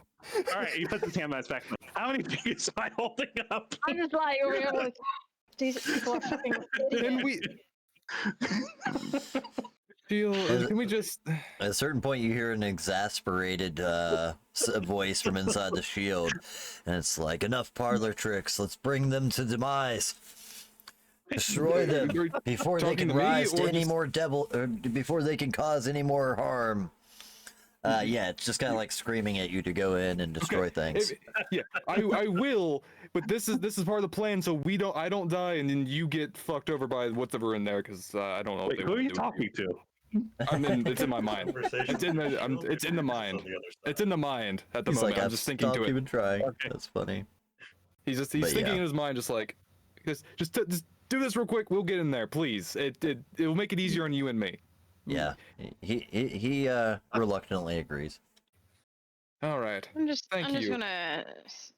All right. So, what were you doing? I'm gonna walk in. I'm done listening to y'all. What was Maxwell doing? I'm to say, like, what was? Well, he was holding up a middle finger behind his back, but once he sees the cleric move, goes, "Oh snap, we're going in!" Quickly adjusts his robe, and then scoots in, looking all for all the world like our cleric has just entered for "Bring your child to the cult day." It's like, did Leroy just go in? I just walked in. If Andrew just whispers over to him, "Stop flipping." You know what? Flipping me off. I'm gonna flip you off even harder. Makes a gesture that we can't do on Twitch.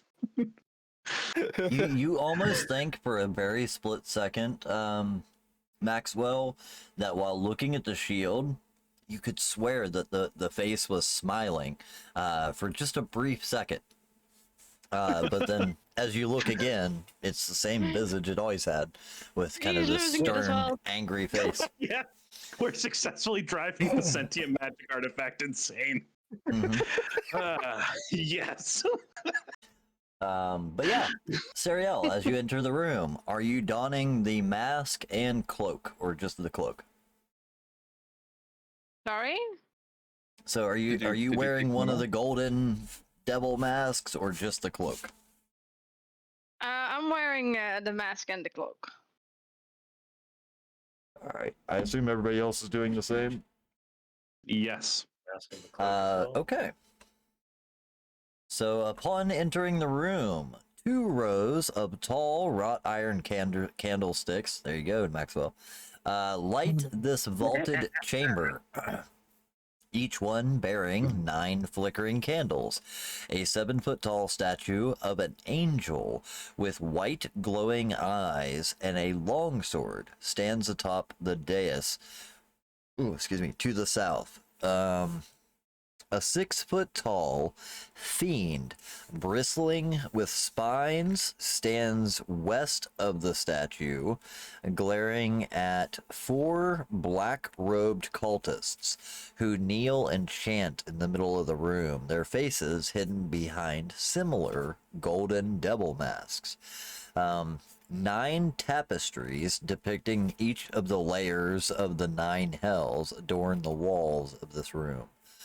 So let me go ahead and throw these guys on the Some on the artistic thing shit in for here. you. So got this guy standing here, and then 4. Oh look, let's go ahead and move him over here. Actually, Oh, not another one of them. Not again. He looks friendly. oh, I might have actually put the wrong one up there. Might have to. That's not the right one. Give me a sec on that one. But yeah, you see these guys who are currently knelt down and doing that. That isn't the right guy. Give me 1 sec. I'll get him. I was like, not another one. Not again. It's going to look similar, but not quite the same. There you go. This guy is standing over alongside the wall, glaring at them as they are chanting and praying to this statue that at least Sariel would recognize as Zariel.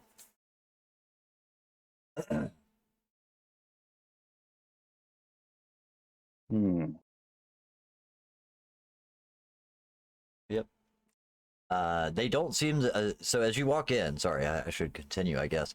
As you walk in, adorned as cultists as well, this barbed, spined fiend kind of looks in your direction. And he actually would say something to you in Infernal that most of you would not understand.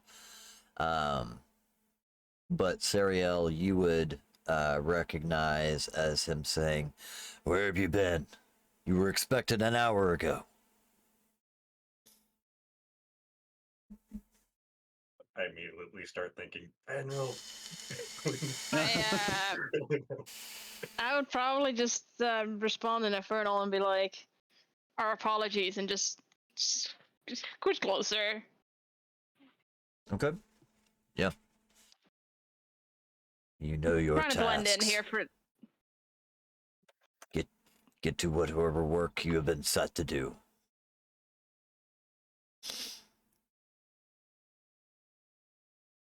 I'm gonna be like, "Oh shit, we might be in some trouble." Shit, I don't know what I'm He's supposed gonna to dock our pay. Oh wait, we're not actually cultists. Right. Oh yeah, that's right. Maxwell's just gonna lower his hood and robe and just quietly murmur along with the chanting of Yabba Dabba Doo and the Donning Gay as he goes walking forward. Right? Instead of humming. We're just trying to blend in over here. Yeah. And I mean, as you kind of make your way up and begin your chanting, he more or less just goes back to leaning against the wall and a guard-like pose, almost like he was just sent to keep an eye on things. But he doesn't seem to, as long as you're kind of like blending in with the others, he doesn't seem to be like, "Wait, you're doing the wrong thing. Why are you," anything like that. But yeah, you have this moment where you are kind of also kneeling down, I guess, and praying behind the other guys, or joining the chant. I'm just hiding behind them and I'm just like hiding up here behind them, just pretending to go along with whatever's going on while I try to figure out what exactly is happening in front of me. Okay, those of you that are muttering along, that don't actually know Infernal or what is being said, kind of said, how would you guys like to give me deception checks to see I how would well not you like can to at all, sell but it, I'm gonna have to. or performance if that works for you better, whichever you like, to see how well you can kind of fake it. Hey, Oh Jesus! I like how Oh, you, That was good. you rolled a He nat starts 20 and got actually a chanting 19. Infernal. Yeah, I'm not very. you accidentally get it right. It's pretty. Oh, shit. Max over here just reciting his grocery list in Pig Latin because it's the best he can do. Right. Oh gosh. Then we Oh got no, Let's no say more. this. And a 9. Jesus. Let's go ahead and give him a roll. He's got a pretty good insight. Ooh, look, digital dice. So he rolled an 11. He kind of looks at you a little bit strangely, Numo. But between the other two getting it right and you kind of muttering under your breath, he just kind of looks agitated by you, more or less like, this fucking guy, like he's not even trying. You know what I mean? Fucking intern. It was like when you're in church and you don't know the words, but you're trying. The person next to you is like, just quit. You know what I mean? Like, I don't know. It's a weird situation. But yeah, he seems a little perturbed by it, but doesn't say anything. The other cultists more or less scoot, spread out a little bit to give you room. But yeah, it just seems like they're currently in the middle of their prayers. So you coming in and joining them doesn't seem out of the ordinary. What is the floor made out of? The floor is stone. The walls are stone. The ceiling is stone. The whole subterranean cavern is made of stone. Never mind. This room in particular, better than some of the other rooms that you have been in. The floors have been finely worked. The walls have been smoothed. The ceiling has been vaulted, to where it kind of raises up in a large high ceiling as far as that goes, to allow room for this 10-foot tall statue that sits along the southern edge. And the statue itself also made out of like a white stone, I believe. It is well made. Those of you, Sariel and Vanroll, who have higher passive insights, detect that there is. Oh yeah, you're not in there. So Sariel, you'd be the only one to see this. You would detect that there is what appears to be a seam or a small separation on the neck of the statue, almost as if the head could be removed. Well, the head of most anything could be removed with enough effort. With enough effort, it could be removed more easily. What the hell am I- Easilier. Yeah, I'm gonna The stick with it. easier it gets, I'm standing the more behind it. easilier. Huh.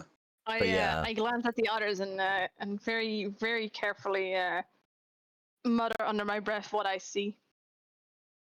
All right. What are the cultists wearing on their feet? Oh God, he's Sorry, gonna put what them on was- fire. What was that you No. said again? For some reason, it cut right as soon as you said the last thing.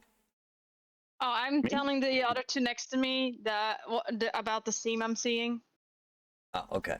but I'm saying it very, very quietly, because Gotcha. demon. I'm going Yeah, absolutely. very carefully, like open like my sleeve and show that I have like an oil flask in there, and just like kind Wait, of so give a Got ya. kind of Yeah, gesture, just show that you have it, if necessary. And as far as the boots that they're wearing, they are wearing boots. are they laced boots? You know what? Sure. Yeah, why not? All right. No.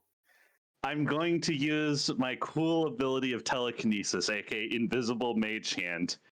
Can I start tying their shoelaces together Absolutely. while pretending? I love it. Yeah, that's an easy mage hand trick, as far as that goes, but it's a very creative use. So I'm not even gonna make you roll for it. Yep, you can tie their shoelaces together. At least the one, yeah, the two that are the three that are in front. It would be hard to get the guy that's in the back, but the three that are that are right there in front next to each other, you can tie the left guy to the middle guy, and then the middle guy to the right guy. So those three are all hooked together.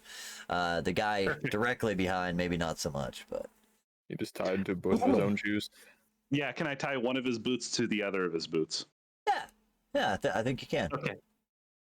I'm going to do all of that and then carefully elbow Sariel Numo and then very quietly nod so they can see the laces all relacing themselves. Yep. I just have a little hidden chuckle. All right. So we're ready to set these guys on fire and we've partially immobilized them. What else do we want to do? Actually, we could put their capes on fire. You kind of let out a chuckle. The demonic entity over in the corner even lets out a silence. You're here to get reverence. The Duke requests absolution. He's hard. I think She is hard. she is. Just Yeah, stop. she is. Trying to think. Yeah, that's all he would say. It's just requires absolution of her devotees. You know what I mean? He just kind of he's just being a dick. I don't even think he really cares what's going on. He's just he likes to yell at people. You know what I mean? That's just his jam. I just give Maxwell this little nod of be like, put them fucking on fire. All right. I carefully just wait for him to do this so I can scoot back once he's done.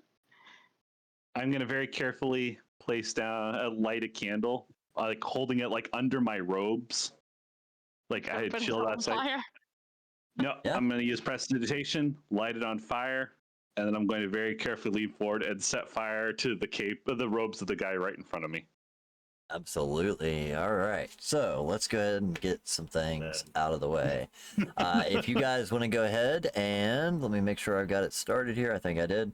Yeah. If everybody wants to go ahead and roll initiative, make sure to have your token selected when you do so.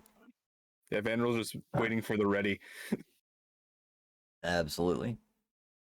Ah. Don't. Hey, holy shit! Oh, You got above a 10. yes! Well done. Yes. It's above a 10! And Numo. You're the only one I don't have yet. Nice. Yeah, That works. Thinking about rolling here. Right. I was say, for Wasn't some worth it. reason, I'm still trying. Oh, look, it added Numo. Numo that time. No. Oh, no! Numo's got That's my just rough. curse. Numo, you've got the oil flask. You were needed for this. You were Oh, needed. don't worry. Luckily, you guys are going to be able to catch them by surprise. I don't think any of them was expecting to be lit on fire while, praying. So you're going to have a full surprise round. So that part works in your favor at very least. But In let's addition, go ahead. I would like Go to ahead. expend my very last advantage token to give Numo advantage on initiative. Oh, nice. You know Yeah. what? I already have one of those. Well, too late. I already dibs being nice. You can't Did take it that from me. anyway. Besides, Okay, you got sneak I'll do attack. You yours. probably need the advantage more. Yeah. Let's try this. Let's go ahead and start the initiative. Another. It's gonna be Taking a second. another nat If one. you roll another nat one, I'm taking it back. Okay. Oh, there we go. Much better.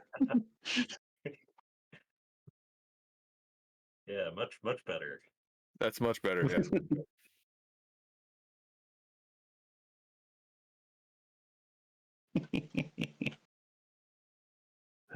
Okay. Let's try this. There we go. Oh, Top notch. I'm concerned by that unknown creature rolling so Unknown- high. But we got Unknown this. creature. Yeah. It's Numo. That's super weird Oh, no, that it's it put not. that in there. Yeah. I don't know why it did Never that. mind. Huh. That's strange. Huh. Nope. Huh. Numo's all the way down there. Probably best to Yeah, just he's all ignore the way it. down there. Yeah, just best to ignore it. I have an Oh, idea yeah. though. Sorry, did you re-roll your initiative? I didn't fix it. This is 20. Oh shit, It, yeah. it actually updated too. Did it? Yeah, it just Yep. didn't move. I just need to reorder. move me in the order though. It didn't. Oh, that's why I didn't fix it on I my just need to side. resort. Yeah. Oh. There you go. Cool. All right, let's get this party started. Let's get this party started. Right. So, Numo, you see Maxwell lighting the candle, moving it forward, getting ready to light the person's cape. That'll be their actual, like, at first, action or whatever. But what is it that you do? And then these things will all happen simultaneously. You know what I mean? Right. Well, first I'm gonna be thinking like out loud. Well, not out loud. Thinking. I think that's just called talking. Like Mr. Venrill's shield. We're lighting him on fire now, FYI. And then I'm going to look to the guy in front of us and hand him an opened oil flask upside down.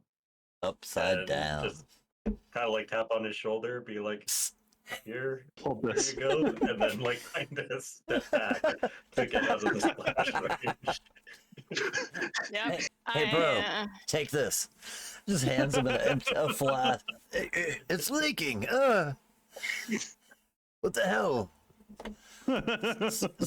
Is that oil? He's like dabbing it, tasting it. But it's upside down.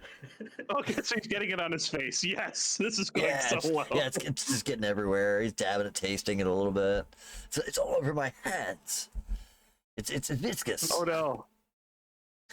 But yeah, absolutely. So yeah, you can do that. Consider that an action. Yeah, definitely. Bonus action? Wise, I don't think I really have much. You have an adjacent ally. I think it's the fact that he used an action His to action, do something yeah. instead of attack. Oh right.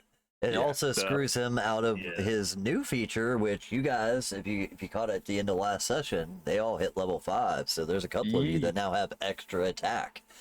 But again, only works if you take the attack action on your turn. But yeah, either way, go ahead and set them up. So which one of these three did you get? The woman, the red robed figure, the old man, maybe the one here in the back. Which one was it? This guy. The one closest to us, the one in front of Maxwell. Okay. And I figured out I'll use my bonus action to disengage so I could do that little step back so I'm out of the splash zone.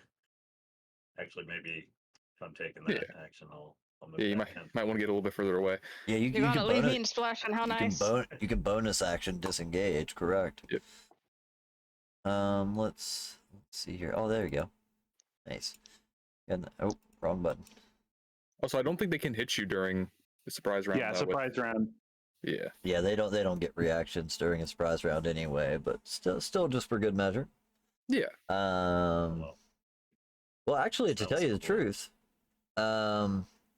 since you can disengage for free, if you wanted to instead use the dodge action, that might give you the ability to, we'll say that you're disengaging while in a defensive manner, so that if any of them try to attack you, they have disadvantage on the attack roll too. Yep. That seems Okay. fair. Yeah. So I Cool. just use my move to move since I can apparently do that, and then just dodge with the bonus action. Just Nice. start breakdancing aggressively. Right. Let me see I if they think have a it's just like a shield. Zoidberg scutter out. They have I was about to say they gotta have a shield icon. If they didn't, they'd be missing something. Got that one. They got that one. That's the Sundered is the second one. Yeah, Sundered, I guess is what that'd be. Bolt shield is all it says. Fair enough. Anyway. As long as you know what it means. Oh, like lightning bolts. I get it. Yeah. Cool. But yeah, there you go. This way I know that you're shielded.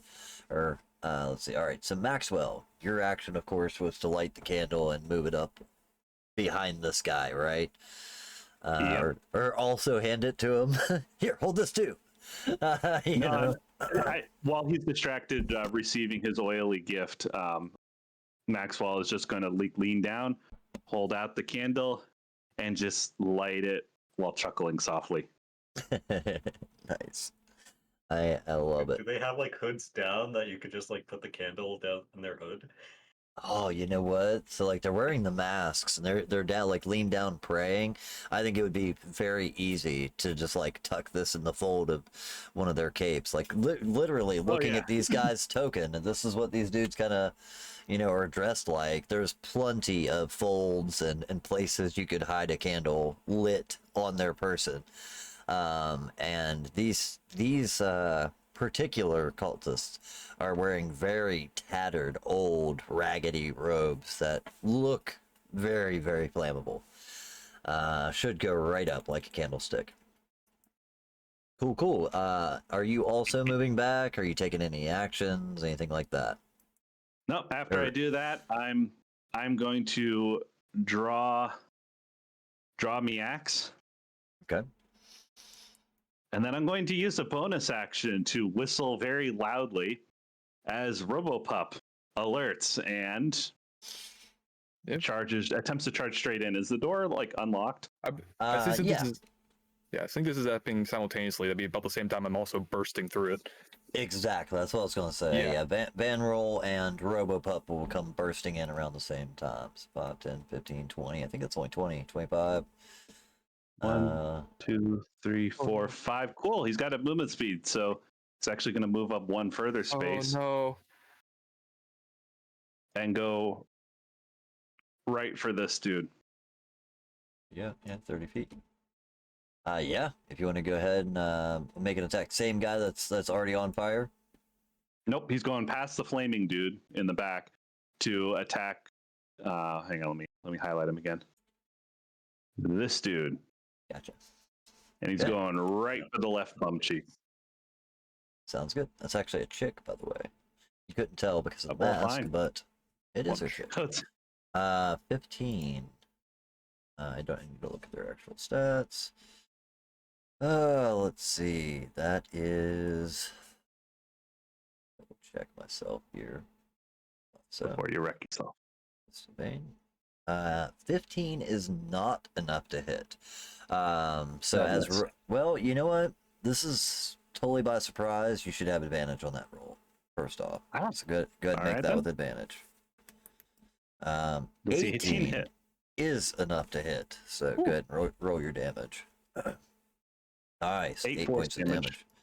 Yeah. So as Robopup comes bursting in the door and bounding over towards this individual, they turn around just enough time to have Robopup kind of grab a hold of their calf muscle and begin trying to shred it. It definitely seems very painful. They're barely able to get the mace off of their hip that they have like laced into a belt. Get it into their hand and weapon, ready their weapon. During all this, as they're being attacked by the dog.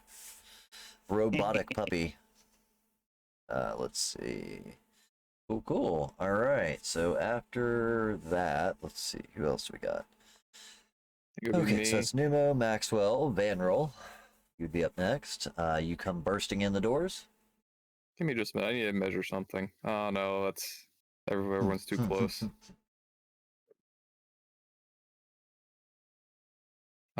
Keep in mind, you're holding that at the center. Yeah. I mean, if you're just trying to hit, a certain group, you can kind of make those off-centered and stuff.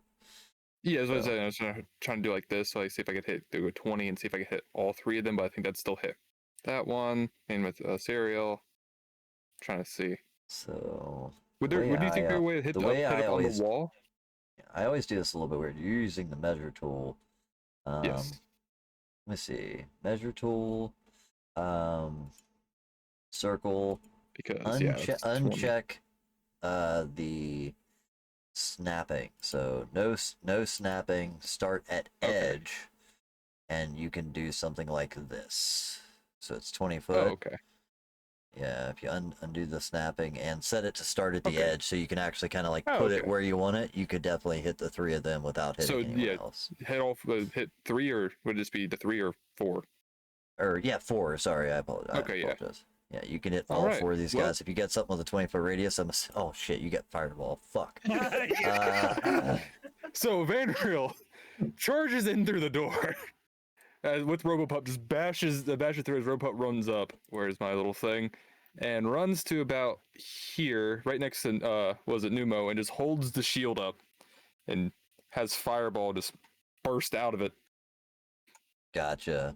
I have so many concerns. dropping a fireball. Welcome to the Pyromaniac 37 Club. damage for the DC of 21 Dexterity save with the shield. Wow. Is that really what the DC is? Holy shit. Dude, that thing is crazy. Yeah, So why did we give him the shields? because if we gave it Okay. to our artificer, he'd set everything on fire. Yes. Fair And point. this is different from what you're DC, doing. dude. How? DC Because I'm- 21. That is so Yep. fucking. That is damn near impossible for any of these guys to avoid. Okay. So we'll get to that. I'll explain that here in a second. Sariel, what are you doing?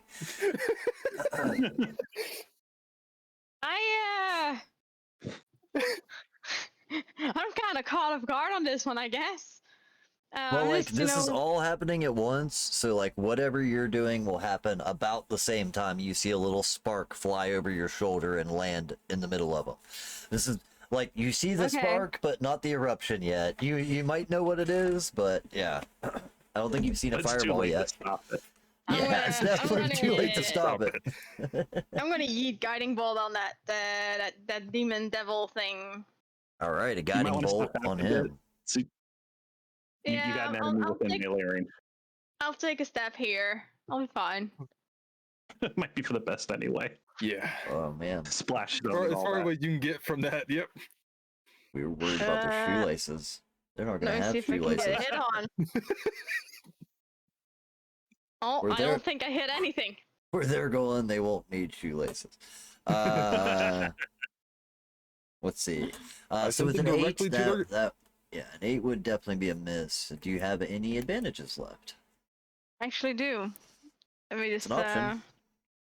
yeah, let me just scrape one off. I'm gonna Just use throwing it advantage. out there, chat. These guys are definitely down to the last few of their advantages. So, like, if you guys want to help Hey, out speak the for good guys, yourself. feel free to throw them some advantages. finally- If you want to see their advantages getting canceled more often, send me some advantages. I love advantages. I will cancel their advantage every time. It didn't really You know what, help. I'm just help that gonna- much. You don't need to. Yeah, Do it yourself. did I'm not just gonna help sit in much. a corner. I'm fine. At least I finally have something I can reliably hit with, unlike anything else I do. Yeah, dude, that's That is just fair. nuts. But Yeah, either way, me- with an 8 and a 9, as you go to launch a flaming, or sorry, it was a sacred flame, Guiding bolt. guiding bolt. That's right. So as this guiding light kind of streaks out and lands on the creature, where the creature was, you see that he has already moved just enough to the side as this crashes into the wall behind him and all, like actually like blows a chunk out of the wall as it kind of lights up with its radiance and cracks the stone and it crumbles off. But Deep this guy sighs. seems to be rather quick as far as that goes. Whatever did actually manage to hit his actual person seems to not even have marred the thick spined And hide do shit. that he is covered in. And he just looks at you with a wry grin. Says, that was very stupid. As he Then all defense blow up. in infernal, of course, is how you'd say this. And I don't actually, think you would superheroes shoot. you would all hear this in your mind. You wouldn't even see him talk, but you would just hear that within your heads.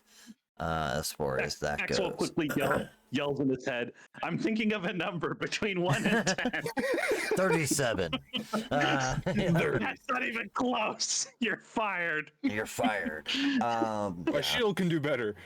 But as you see a look of curiosity in his face as you ask him to think of a number between 1 and, whatever, and a massive explosion erupts in the corner of this room, sending stone, body parts, cult robes, golden masks, a variety of different things erupt. The flask goes off. If you could roll me 3d8 damage for that flask. It has a 10-foot radius. I don't know if it's enough to hit the other guy. I think it's a 20-foot. Oh, Is it 20 foot on that? Might be. Let's do center. Let's check my flask. Well, I thought it was just a normal flask of oil. 5 feet of It you is- to throw it up to. Oh, I throw it up to 20 feet. That's it. You throw it up to Easy 20 pour a feet. Flask of oil on the ground to cover 5-foot square area. Oh, okay. Yeah, 5 foot. I was gonna say, what is it, oil or napalm? I Well, could potentially put it up 5 in the foot corner square. to get Yeah, it's a 5. those 3. Yeah, either way, 5 foot square. I think, he's sitting here holding it, so the fact that it's going Okay. off, right in front of him, could definitely hit, all of these guys for sure. Do you want to go ahead and roll me the damage for that as well, please? Yeah, where's that? That's a very good question. Does it say how much damage it is? I think it's actually like it starts them burning and does damage per turn, maybe. Just roll 3d8. Yeah, Fuck it. okay. 3d8. That's the answer I'm gonna give you. That's probably way more than it's supposed to be, but this is a really good flask of oil. 17. Okay. Well, either way, Juices from in cat combination, but right? Yeah, you can smell ham. In combination between the 37 fire damage that was dealt from the fireball, the 17 damage dealt from the flask, the fact that they all jumped up and tried to run away as soon as they saw the spark, the little ember land between them, they made it a foot away from each other and then got yoinked back together as they realized all their shoes are tied. They collapse to the floor and the explosion erupts, shattering not only all of their bodies, but part of the statue as well. One of the wings actually cracks and falls off, and the face splits across the face of the statue and slides and falls down, shattering on the floor, kind of exposing a inner chamber that was hidden within inside of the head and neck of this creature. With inside that chamber, you can actually just see the top of something that looks like a metal spiked ball that's kind of just barely visible with inside of it.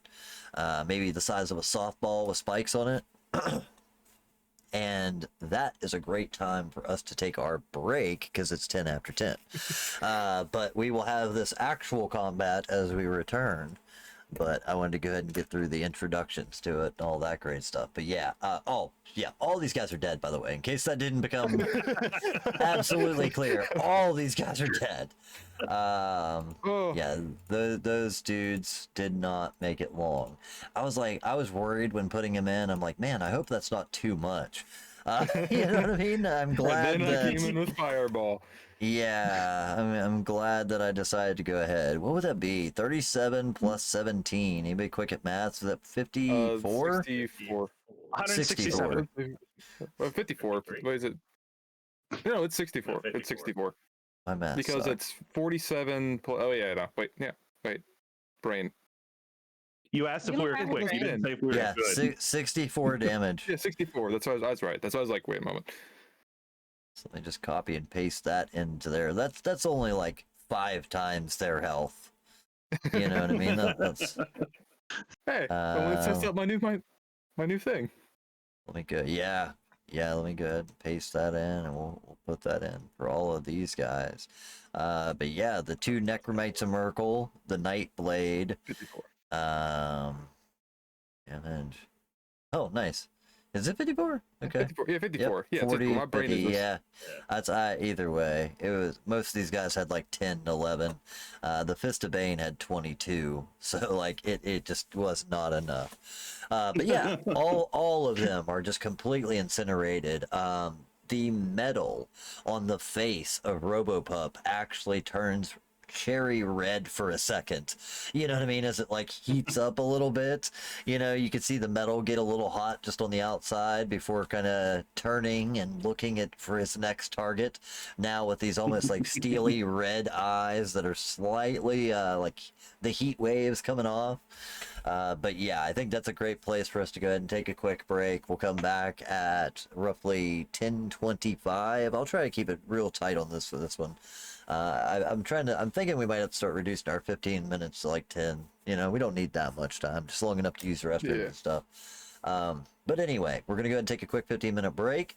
This is a great opportunity for you guys to head over and check out the Ko-Fi shop, man. It really does help support the channel. Like, I know we just for D&D guys on the internet, but that really requires you guys' support to keep a channel like that going.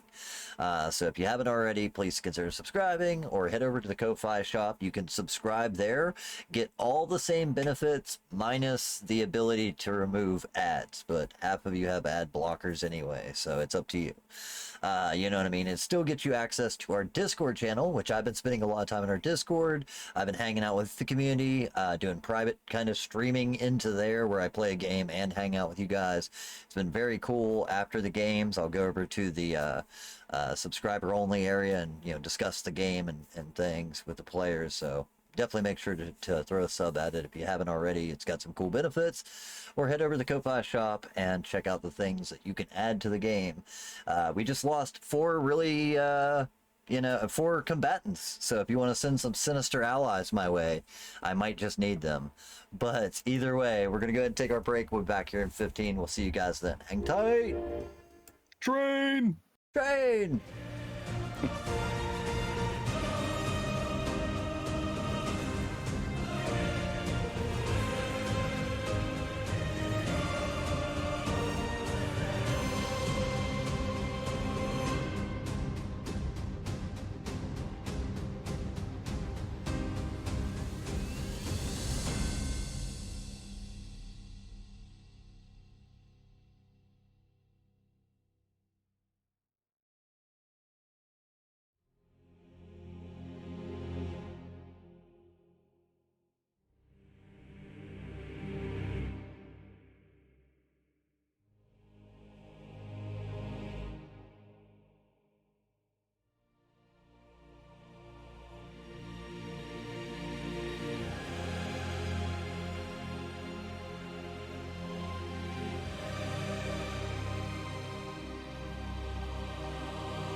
can't deal with you guys. Let's go. No, fuck you. All Now, right right, now, ladies we're on and gentlemen, stream. welcome back. Thank you guys for rejoining us. I just heard that at the last second. Might have missed the cutoff on that one. Even better. Welcome back, everyone. Welcome to Tales from Tables, Baldur's Gate Descent into Avernus game that we run here on Twitch. My name is Kevin. I'm your storyteller. We have just entered the, I guess we could call it like a shrine area that is hidden beneath the Van Thamper Villa within the sewer dungeon complex that the Lammer uses for her cult dealings. And they have just walked into a room with a handful of cultists and a barbed devil worshipping a statue to Zariel, the former archangel, now archdevil of Avernus. As they entered the room, dressed in the garb of cultists, they were able to sneak up right behind them, hand them a bottle of, an opened upside down bottle of oil, a candle, and the candle turned out to be a little less necessary as a fireball was then hurtled into the room, exploding and immediately killing all three of the cultists that were there. So I'm just going to go ahead and remove these guys. There's not enough left of them to pick up the pieces. But as I was saying right before we left for break, this is a great chance for you guys, if anyone wants to head over to Ko-Fi and give me some sinister allies, because I just lost half my attacking force. But otherwise, we'll pick up right where we left off. There is still the barbed devil to deal with, and you do all hear, I believe, at this point, from the other room, you hear the sound of angry woman just yell, "What the hell was that?" That comes yelling out from the next room. Honestly, you don't see another room either, by the way. I think we found her. But you can hear the sound more or less coming right through the other side of the wall. Sir Gibberet, thank you very much. I appreciate the sub. Definitely useful, man. I hope to see you join our Discord. You can get into the sub-only areas after the game. We all jump in and talk about it. Or at least some of us that can stay up that late. Anywho. But yeah, I don't want to spend too much time on it. Let's go ahead and jump right back in. The explosion has just went off. The dust is still settling in this room as this massive fireball has just went off kind of right here in the center of the room, incinerating immediately the four cultists that were standing there. There is still a barbed devil in the room with you who dodged Sariel's guiding bolt attack, and then you hear the scream of a woman saying, "What the hell was that?" From the other room, from beyond the wall. You hear it from beyond the wall here. So somewhere behind the statue. Do I have time to yell something in response? You absolutely do. Maxwell is gonna lean back and yell, "There's a fucking clown in here!" Hey guys, there's a clown in here. That's a t-shirt we need. Okay. Yeah, we gotta make the "Hey guys, there's a fucking clown in here" t-shirt. Yeah, on it. And I get a new tooth in my collection. Exactly. But initiative has already been rolled. We've got the initiative tracker up here. Surprise round has already happened. So back to the top of the initiative.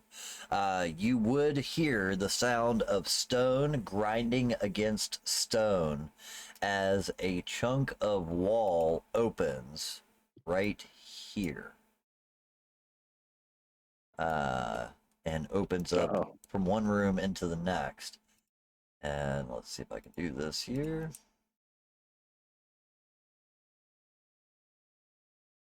You then see...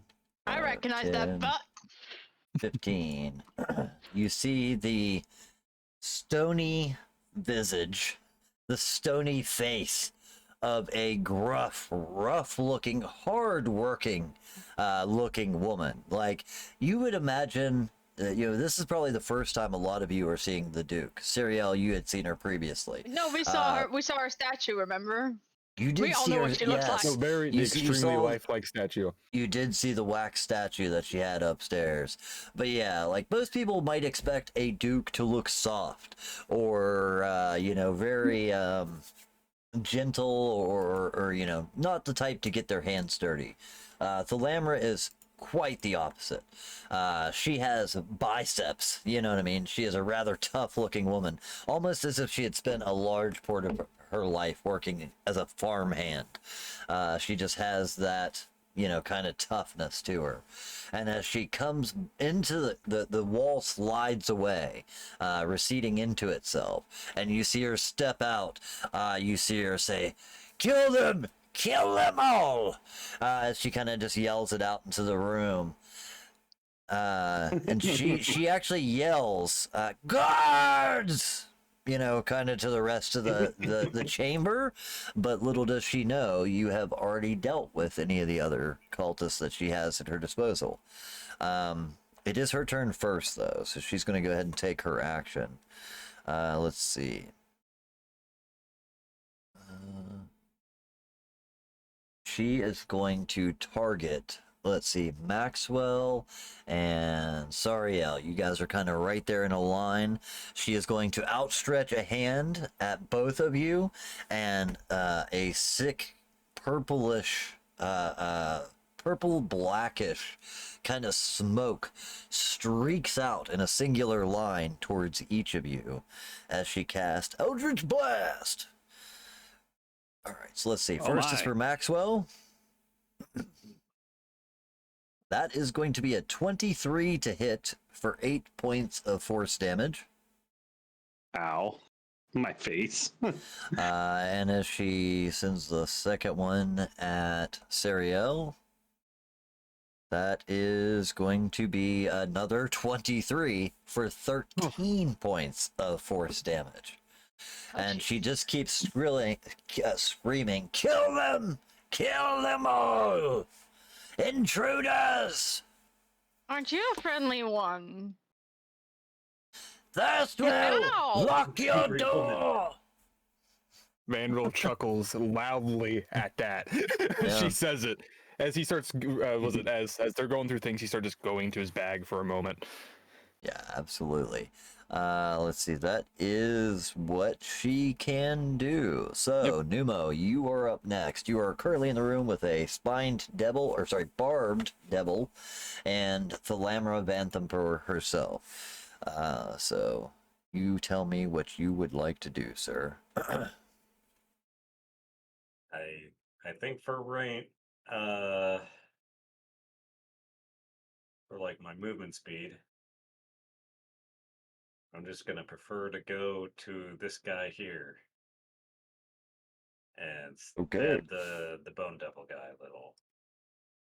All right. Baby. Come on. With my dagger. Stabby. By this point, also, you're at the beginning of your turn. Your dodge wears off. Yeah. That is a 25. Damn, man, that was so close. 19. It was almost a natural 20. Wait, I have no idea why I rolled so many dice here. Well, Let me dissect what it did for damage. I only see. Oh, there it is. Okay. So the main reason it probably seems strange to you is because your sneak attack has went up. You should now be rolling, 3d6 instead of 2. So you get an extra die for your sneak attack now that you're level 5. All right. So the initial attack did 5 piercing damage plus the sneak attack, but I don't think you would have sneak attack in this situation. Yeah, he wouldn't. Yeah, unless you had an advantage on the roll somehow. It probably would. I mean, if you have an advantage token, you're welcome to spend it more or less just to get your sneak attack. But otherwise, it would just do the 5 points of damage. Nah, I do have one, but I'll save it because I still got my offhand attack. 5 damage ain't bad. Right. Do you have currently any magical weapons in your possession? Who has magic weapons? Just for the records. I do. Okay. That's it. That's it. If I hit him in the face with my shield, does it count? Kind of. And what do you, so you, other than RoboPup, your weapon itself is magic? Yeah, Artificer Infusion turns the weapon and infuses into a magic one. I thought so, yeah. I just wasn't 100% sure. Cool. Let's see. Yep. So as you stab it the first time, you find that its hide is very hard. It is almost seeming to shrug off some of the damage that you are dealing to it, but your attack does hit. The 16 also hits for another point of damage. All right. Well, swashbuckler scurry away. I was about to say that so far, that is your attack, and then what was the other option? Was that your extra attack or bonus action? Because now you have extra attack, right? Level 5 rogue? Yeah, I'm pretty you have sure. two. No, That was my bonus rogues don't action. get extra attacks. They don't? Oh, okay. No, they get That's what they sneak did. attack instead. Yeah, it says at the top of your actions on how many Yeah. attacks per turn you have. Yep. It should be okay. Nope. Just one. Okay. So yeah, That's weird. That's it. I could've I'm swore just they gonna did. hide behind It's weird. Vanro. Been a while since I played a rogue, Yeah. though. Yeah, they just get their Might be dual uncanny wielding thing. attack. You know what I mean? That's weird. It's because they do so much damage on the one attack they do. Yeah. Right? Yeah, that's why you would dual wield. That's a good point. But yeah, you can absolutely make both your stabs. You do a total of 6 points of damage. It is halved. I'll go ahead and tell you that much now. But then you use your swashbuckler fast feet to get the hell back. Let's see. Maxwell, you're up next. All right. Well, You also switch over to our map screen for the audience here as well. Maxwell is going to take one look at this woman who just shot him with an Eldritch Blast and yell, "Oh yeah, taste the fury of my baguette!" And he's gonna pull the loaf of bread out of his pocket Oh. and cast Catapult. I knew Wow. this was coming. Alive. As soon as you picked up the baguette, I knew it's become a missile. Awesome. All right, so let me check this. This will be a dexterity save for her. Dexterity save 15, or she takes Okay. 13 bludgeoning damage from French bread. Oh, she's taking 13 damage then. 13 points of damage from bread, and that's force damage, right? Yeah. No, it's magical bludgeoning. Yeah, magical bludgeoning. that's Okay, right. magical bludgeoning. Okay. Either way, I don't think she has the resistance anyhow. But almost Um, nothing resists like magical bludgeoning, or it's weird. Yeah. Right. It's a right. rare. It's a rare thing. Yeah. Either then- way, this loaf of bread, this long missile, almost torpedo of bread, goes hurling from the air, which you launch it forward, and it just beans her in the head. It kind of like breaks in half and falls to the floor, and you just hear her go, "What's that, a baguette?" She kind of like rubs her head. What the hell? Who throws bread? As I get move to you. one side, I'm gonna continue to point at her and yell, "Sick 'em, boy!" And Robopop's gonna go right for the ankles. Nice. RoboPup coming in for the finish. Yeah, absolutely. He makes a jump. Yeah, it didn't work out so well. Yeah, 11 is enough to hit her armor class. Okay. It Never mind is. then. For He 11 rolled points max of damage. force damage. Holy shit. Okay. So yeah, let's see. I don't know much about RoboPup. How is he with fire? He has no Nothing. special resistance or weakness to it. I think so. He's what happens. So as she to a screams totally out, as RoboPup grabs a hold of her left leg and starts dragging her down, she just screams, "Get the hell from me! Off from me!" You know what I mean? and you see her kind of place a hand on its head, and she casts Hellish Rebuke. It's a dex save. It is Dexterity save 14. Oh, Okay. half You or- still take half damage. I was trying to wipe him out. I really was. I was like, come on, let's just roll 30 and kill this dog first round. But no, it's only 9 damage, so it's not very much. And you take half of that. I don't know why I didn't roll publicly. But anyway, yeah, I rolled a 5, a 2, and a 2. So 9 points of damage cut in half. You take 5 points of damage. Or Alright. Robopup takes 5 points of damage. Yeah. So he's got the ouchie, but he still makes the hurdy. Yeah, I was If you'll trying to pardon the remove. academic jargon. I was trying to get the knight off the chessboard, so to speak. You know what I mean? I knew he could do a lot of damage, so I was trying to knock him out. Didn't work. But yeah, either way, anything else that Maxwell does after his turn?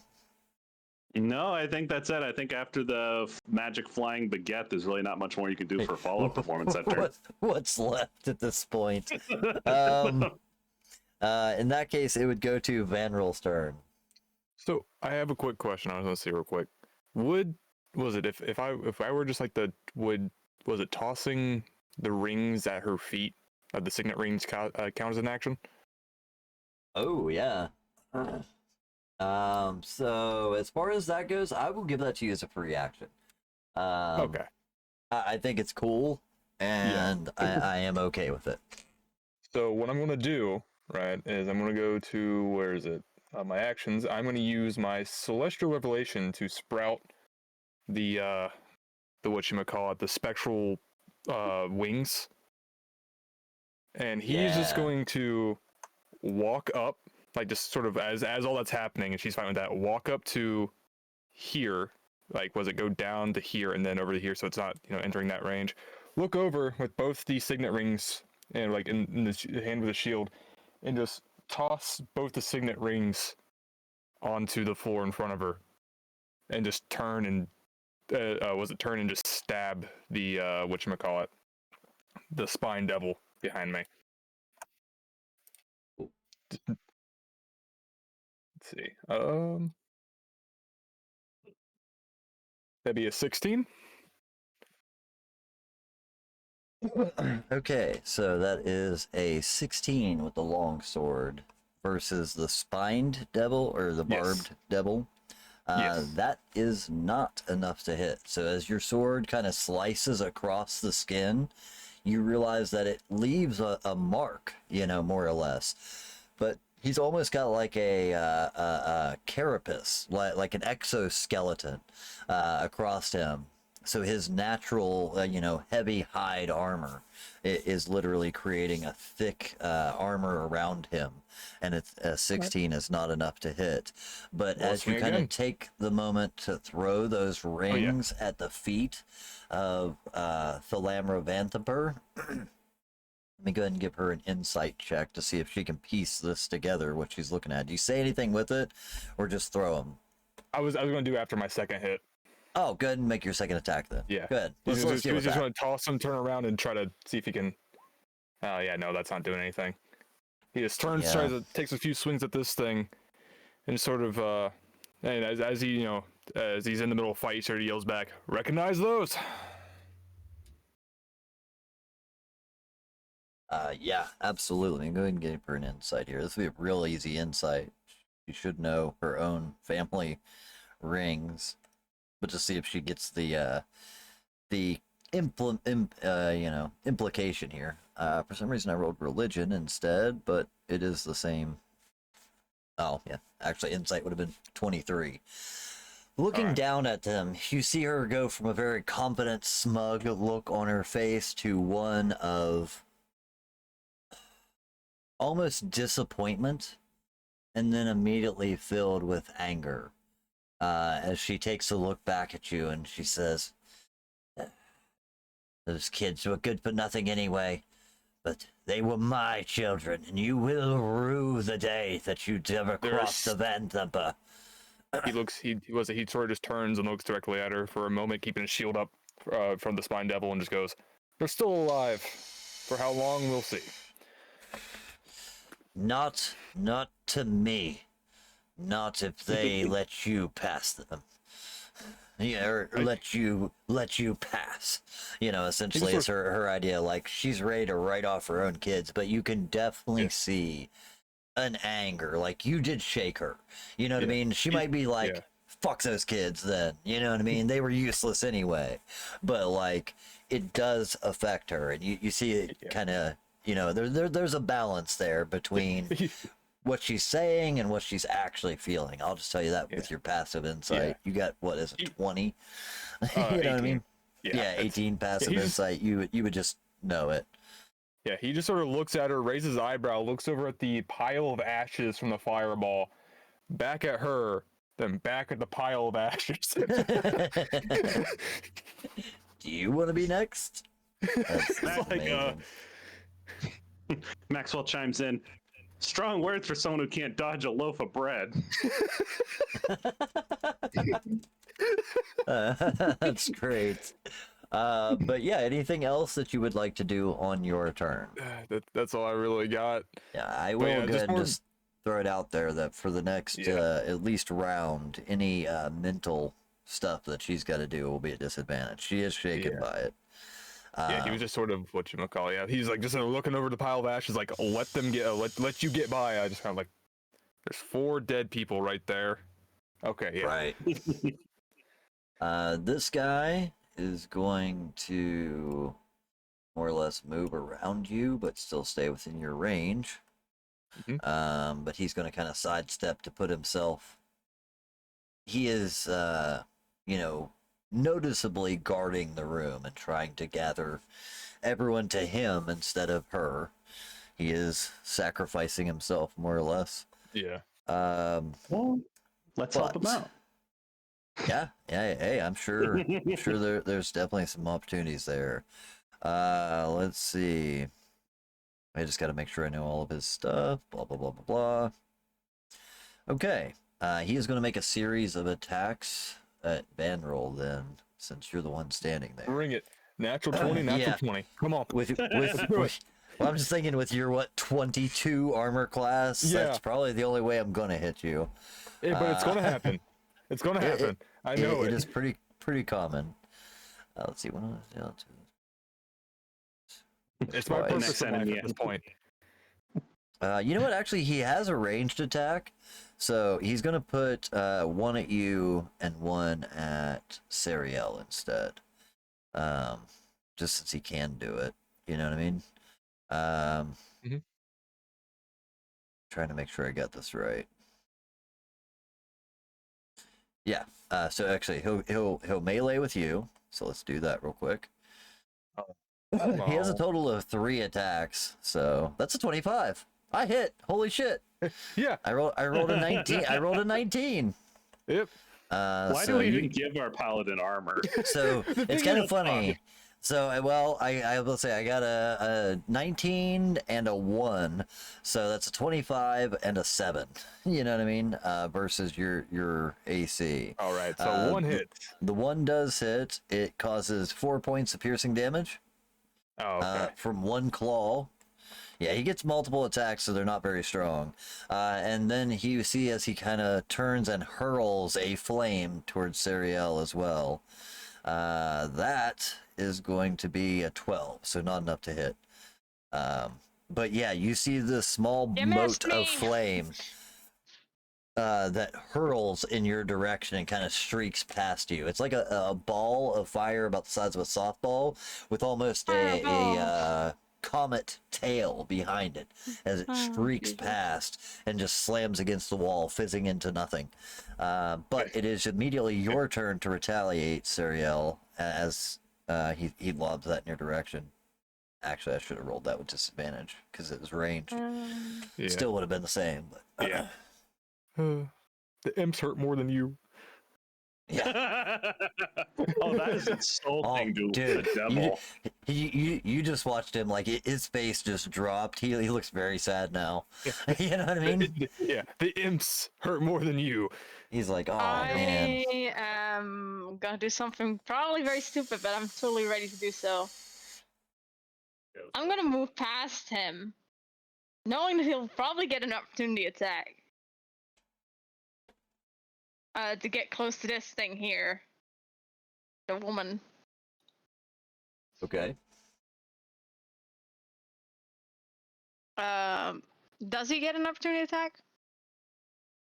So as you walk past him, correct?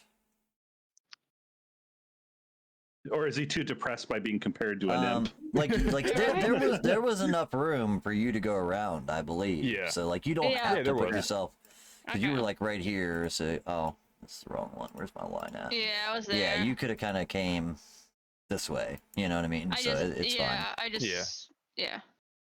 No worries. Oh, now I'm standing next to this horrendous thing of a woman. Mm-hmm. Yeah.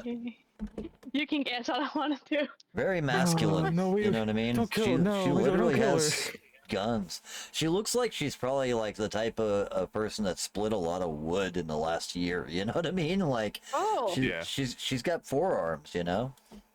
that's nice. I'm gonna hit her with inflict once. Well, I thought she was human. Nice. She is. She has 4 arms. Yeah, yeah. exactly. Forearms. Something else.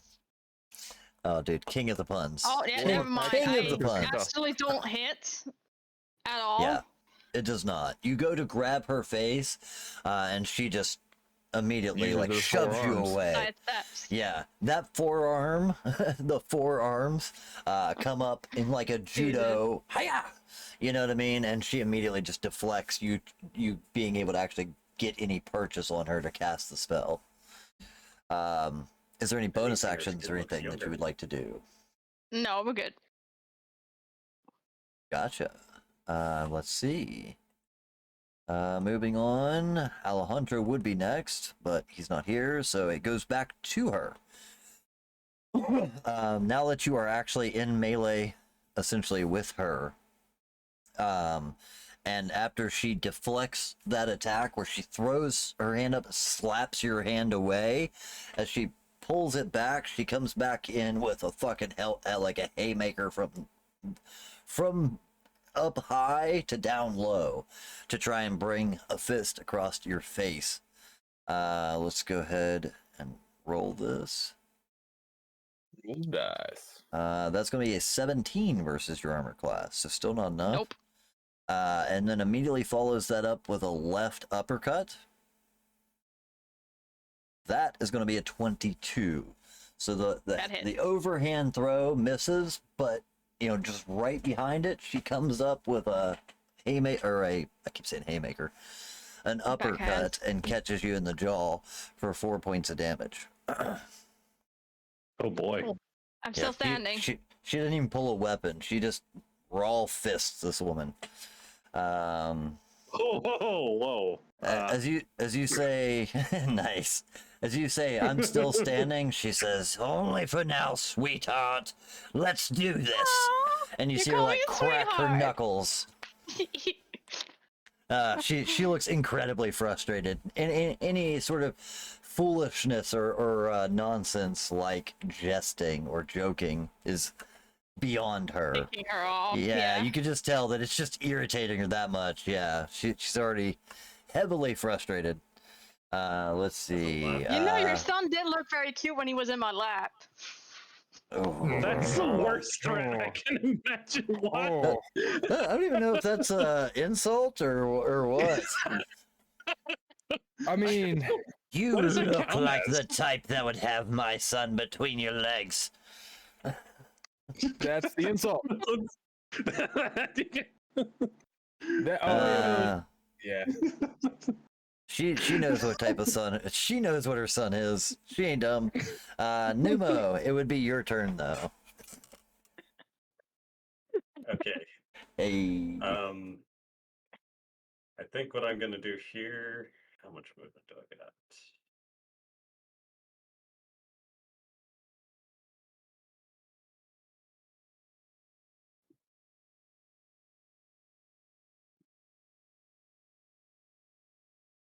That would be Definitely hammer. can't get there.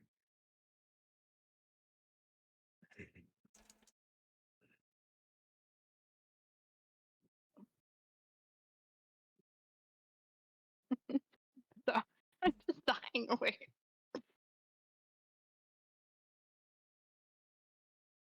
Oh,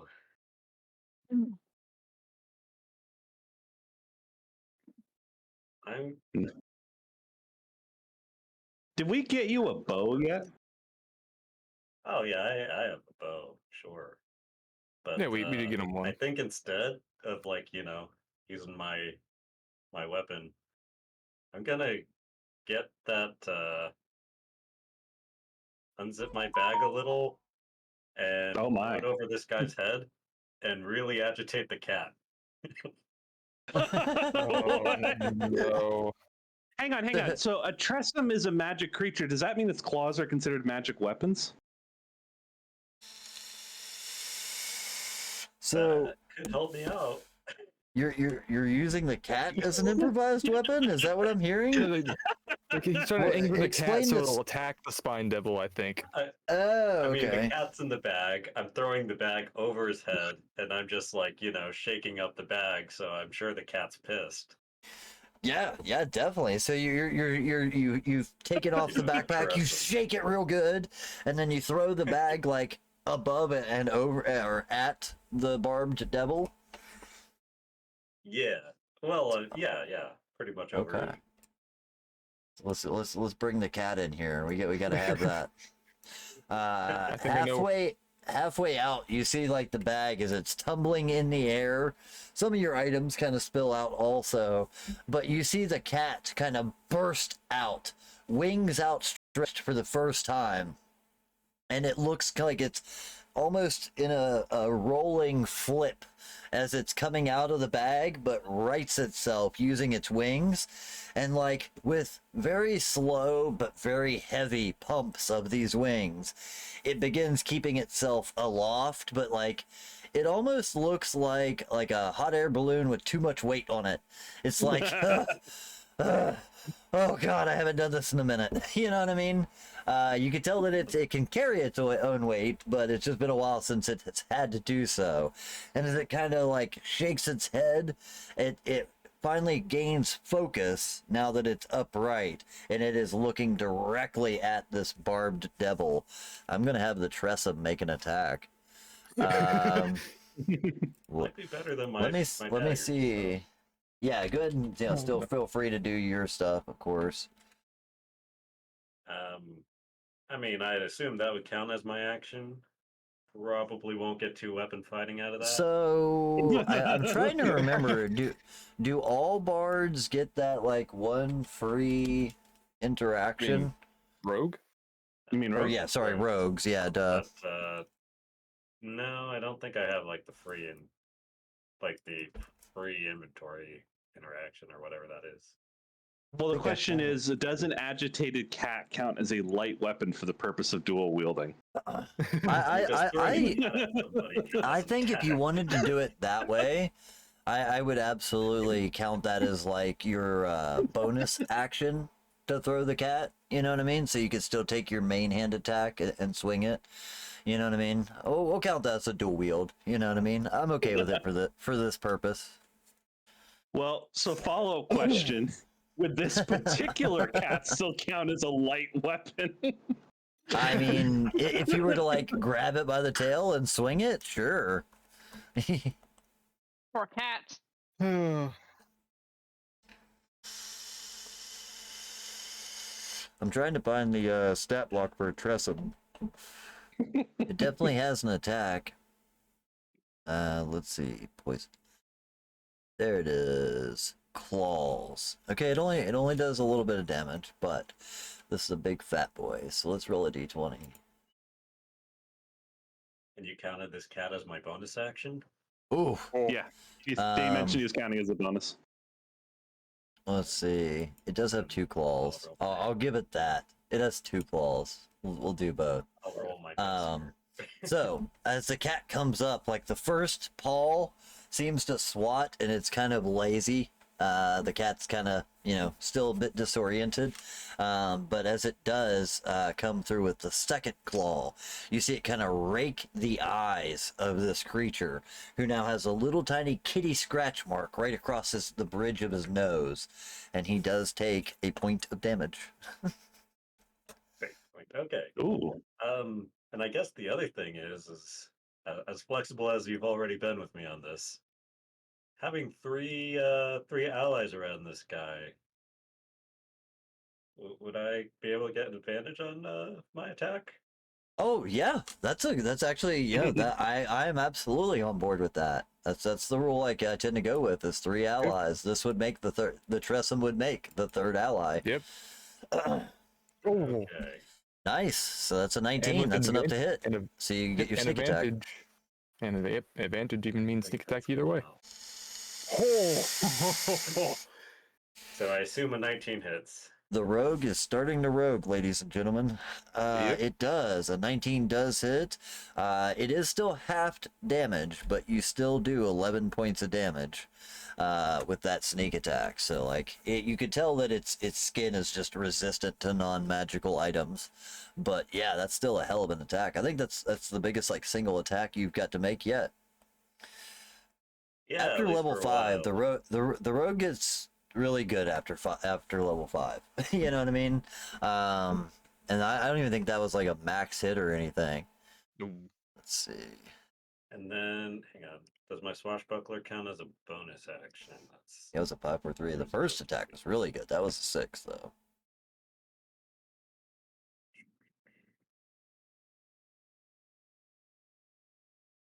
So yeah, your bonus action would have been yeah, throwing so I'm the using cat my more or fancy less. footwork. Yeah. It gets away, so I know I can't do advantage. So I just get as long as I make an attack, I get a move Yeah. without opportunity. Yep. So that's I'm just part going of to your- do there and let the cat deal with them. Gotcha. Yeah, as part of your swashbuckler maneuvers, you wait for the cat to make its swat, and that's at the exact moment that you slice while stepping backward instead of forward into it. You slice and step backwards, leaving him without the opportunity to retaliate. Nice. I'm into it. Maxwell, that would bring you up to next in line. All right. And So- Van Roll, you're on deck. All right. What is the devil wearing? The devil is not wearing anything. It just It's has. nude. It is literally standing there almost in a nude position with this thick green scaly skin. Okay. I hurl an axe at him Nice. as I look for the button. There it is. Oh. He takes, I assume, 27 hits. Yeah, just hits. You know. Just. As the axe returns to Maxwell's hand, he shows off the incredible development and training he has accrued from his experience to this point, and throws his axe a second time. There's an actual image of the barbed devil. It All looks right. like my mother-in-law. Let's see. It looks I like think my I pulled- mother-in-law. Nice. The 27 definitely hits, and since it's magical slashing damage, it does full damage, so you do 6 points with it. The second attack does not hit. I use my bonus action to whistle, and Robopup's going to go for the other leg on Angry Lady. Let's see. You have extra attack, don't you? I did. That's what the second axe throw Yeah, was. that's what I was trying to figure out. It's like, oh, that's right. You get extra attack. Oh yeah, and then immediately Robopup goes right back in for the Lamra. 8 force damage. All right, for 8 points of force damage against the Lamra, who lets out another agitated scream. I hate dogs, filthy creatures. Where's my kitty? And then she hasn't quite noticed yet. Ooh. You know what I mean? It's now our kitty. Hey, Gabriel, thank you for supporting. Super appreciated. Oh, no. Give me 2 seconds. Actually, give me a second. I need to look at it now to make sure it's not anything that's going to affect the fight. If it's sinister ally, I know who it might be, and it might be very sad for all of us. Oh, nah, we're good. You know who it might be? Who are you thinking? No, The I've seen kitty cat. if it's yeah. Oh, the cat Cat turns on you. us. Hulks out. Yeah. Cat turns. Would make Oh, sense that though, would since be somebody so just sad. yoinked it by its tail and threw it across the room. That would be so sad. I didn't throw it. I Let's just see. shoved it and stuff. Yes, because cats respond so well to that. Okay. I Oh just yeah, see it. I mean it definitely. Um, does. Give her it. I didn't see a name on that, but that's definitely enough to give somebody an advantage. Who would you like to give it to? Me or the party? If you want to give it to somebody in the party, pick a character, or you can give it to myself, and I will use it against them, whichever you prefer. Maybe it's here. I just didn't see a name or anything on it. Oh, I see. It says one off. Ooh, dealer's choice. I'm gonna roll a. Let's see. There's 4 of you guys. I'll roll a d6. 5 and 6 is me, and then we'll do 1, 2, 3, 4. Numo, Vanrol, Maxwell, Sariel. Ooh, the cat, and then I'll take 6. If a 6 happens, I'll take it. So yeah, the cat. Okay, so in that case, it would be 1 for Numo, 2 for the cat, 3 for Vanrol. Just top down. You know what I mean? Yeah, yeah. Let's 3 roll to it. get ready. 4 to Ooh, that's a 5. So Sariel, please Hey. have the cat get it. Yeah, I was gonna say this one goes to Sariel, but Sariel, you of course can always use it on the cat if you like. You know what I mean? I've always I'll allowed mark it them to down. give away their inspiration or the ones that are bought for them anyway. But yeah, just for future reference, give her it. If you head to the shop tab, they actually have like each person or myself, and you can like dictate who it goes to. But either way, awesome. Thank you so much. I really appreciate that. Thank you. We love those advantages, man. They make a big difference. But all right, cool. Maxwell, it was your turn. I apologize. That's okay. I'm actually done with my turn. Robopup and 2 axe throws is Oh about yeah, it. that's right. You did your thing. Okay, then in that case, Vanrol. I have 2 options here, and I don't know which one I want to use. You know what? I'm going to use command at a 2nd level, which means I can target 2 people, and I'm going to command both of them to grovel Grovel. Holy shit. for a 13 wisdom. See, why give the command grovel when you could give the command shit? Shit. Takes an hour. I like that. That's funny. So let's see. It's a DC 13 wisdom 13, save. Yeah, it's not too high, but All right. So the We'll see. barbed devil is going to roll a 16. okay. He's kind of wise, actually, surprisingly. So is the Lamra. She's got a +3. Okay. So let's see. She rolls a 12. Oh, You see every. also that would have been. Go She ahead. also been at a disadvantage either way, because it's mental, like you said. Oh yes, I did. I definitely did say that.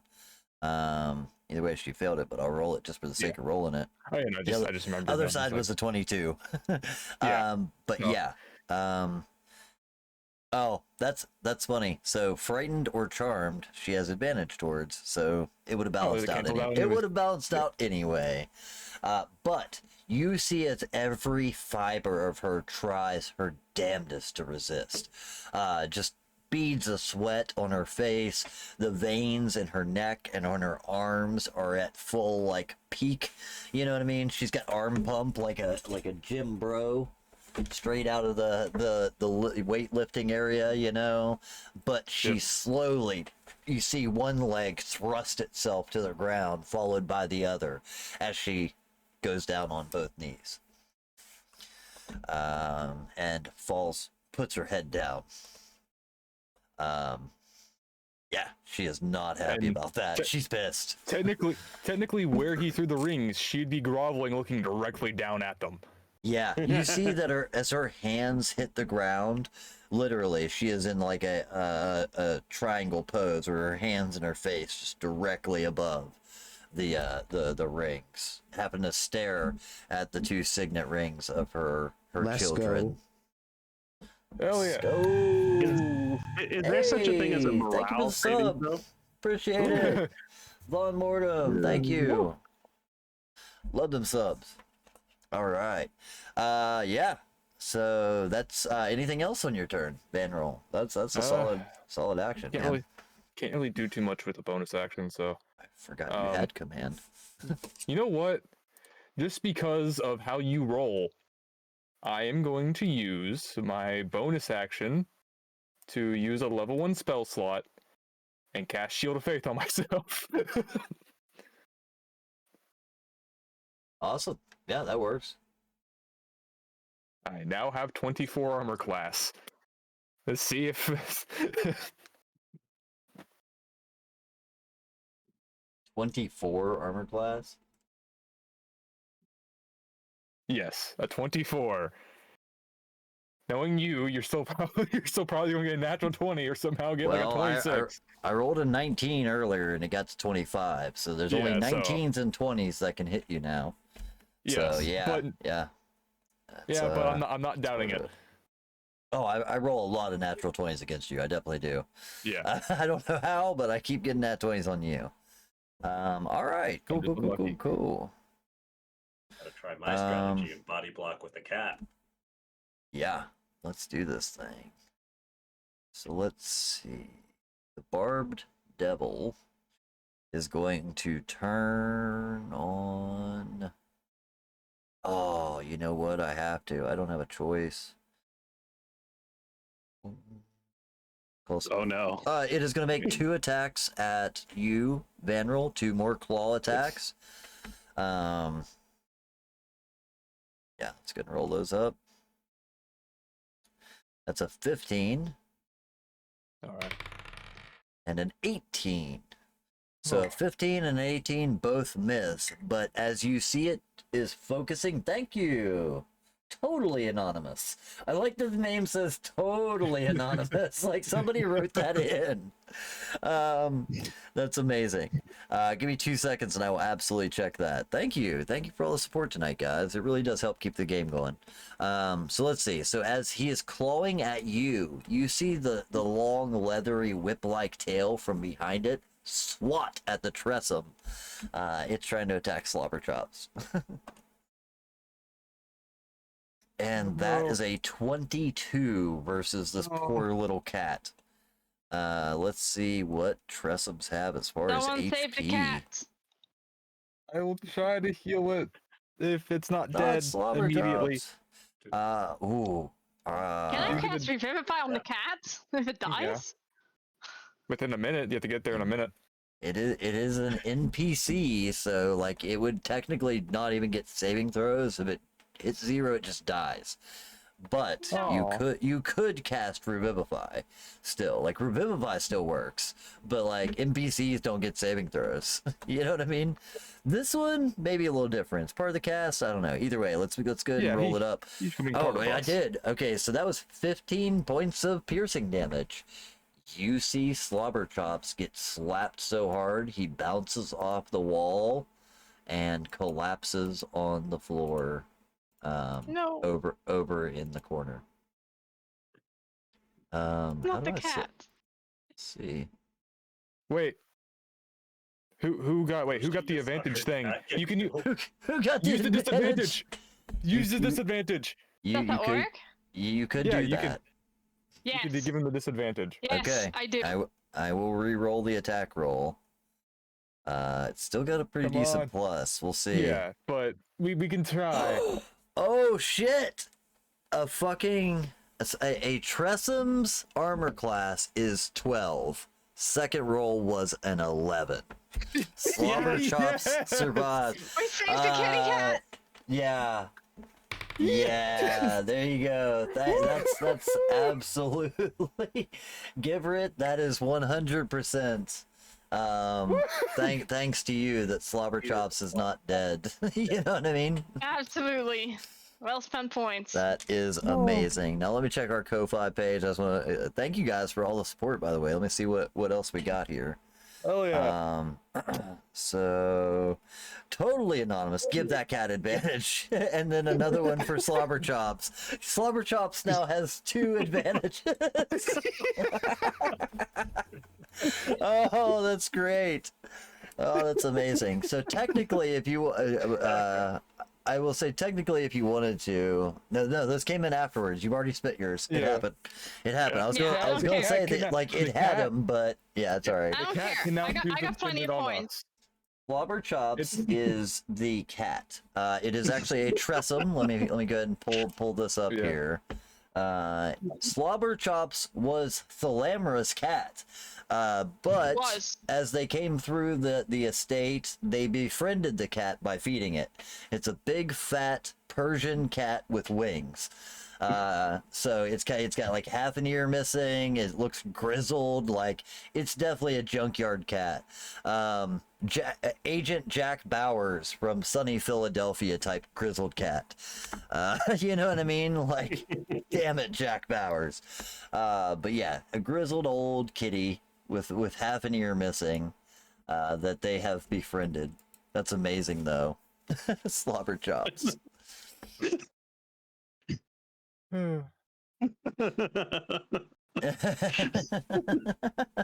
Still the lamp. All right, let me get back on track here. I got Alright. distracted. That was all right, great. so yeah, that's amazing. Thank you guys so much. That's what makes the interactive games funner. You know, they're a lot more funner. I said it again. Yeah. More fun.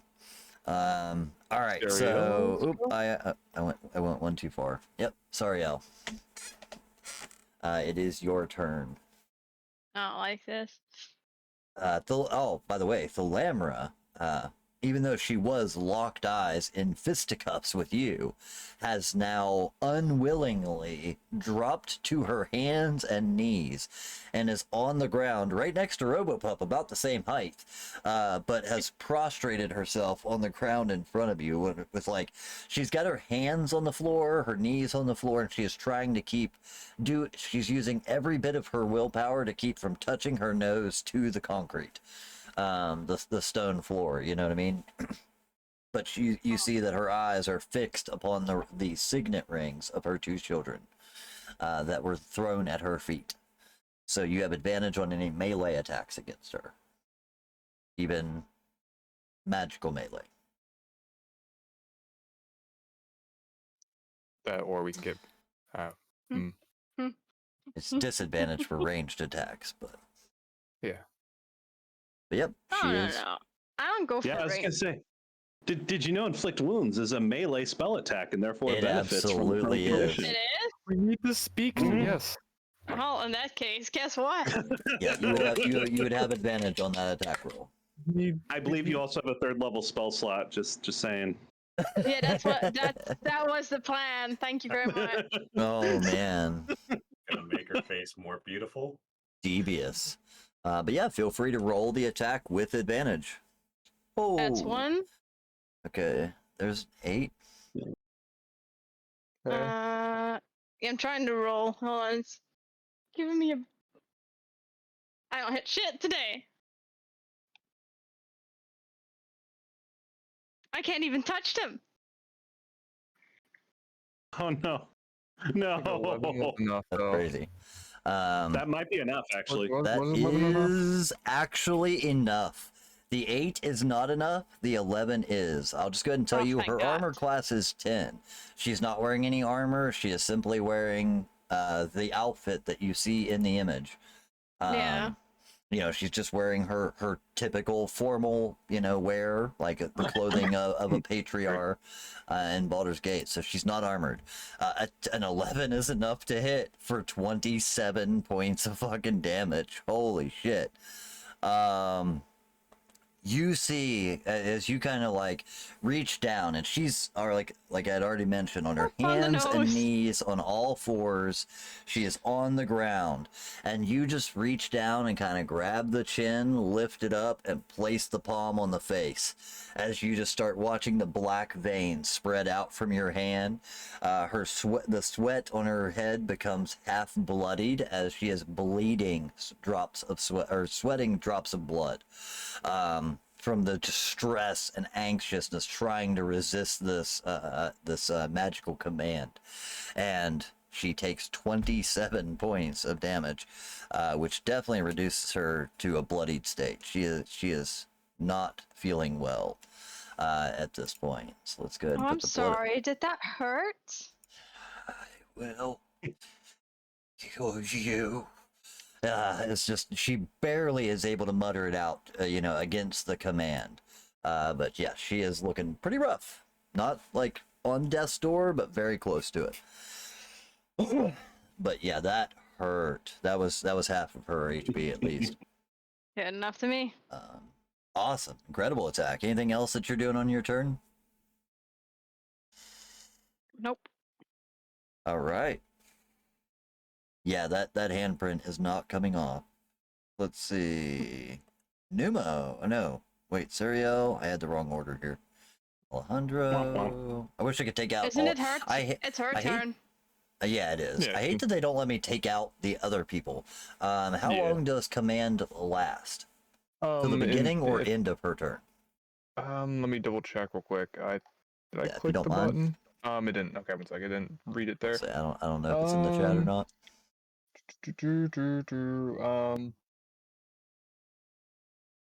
Yeah, usually lasts until the beginning or end of somebody's turn. Yeah, and ends it.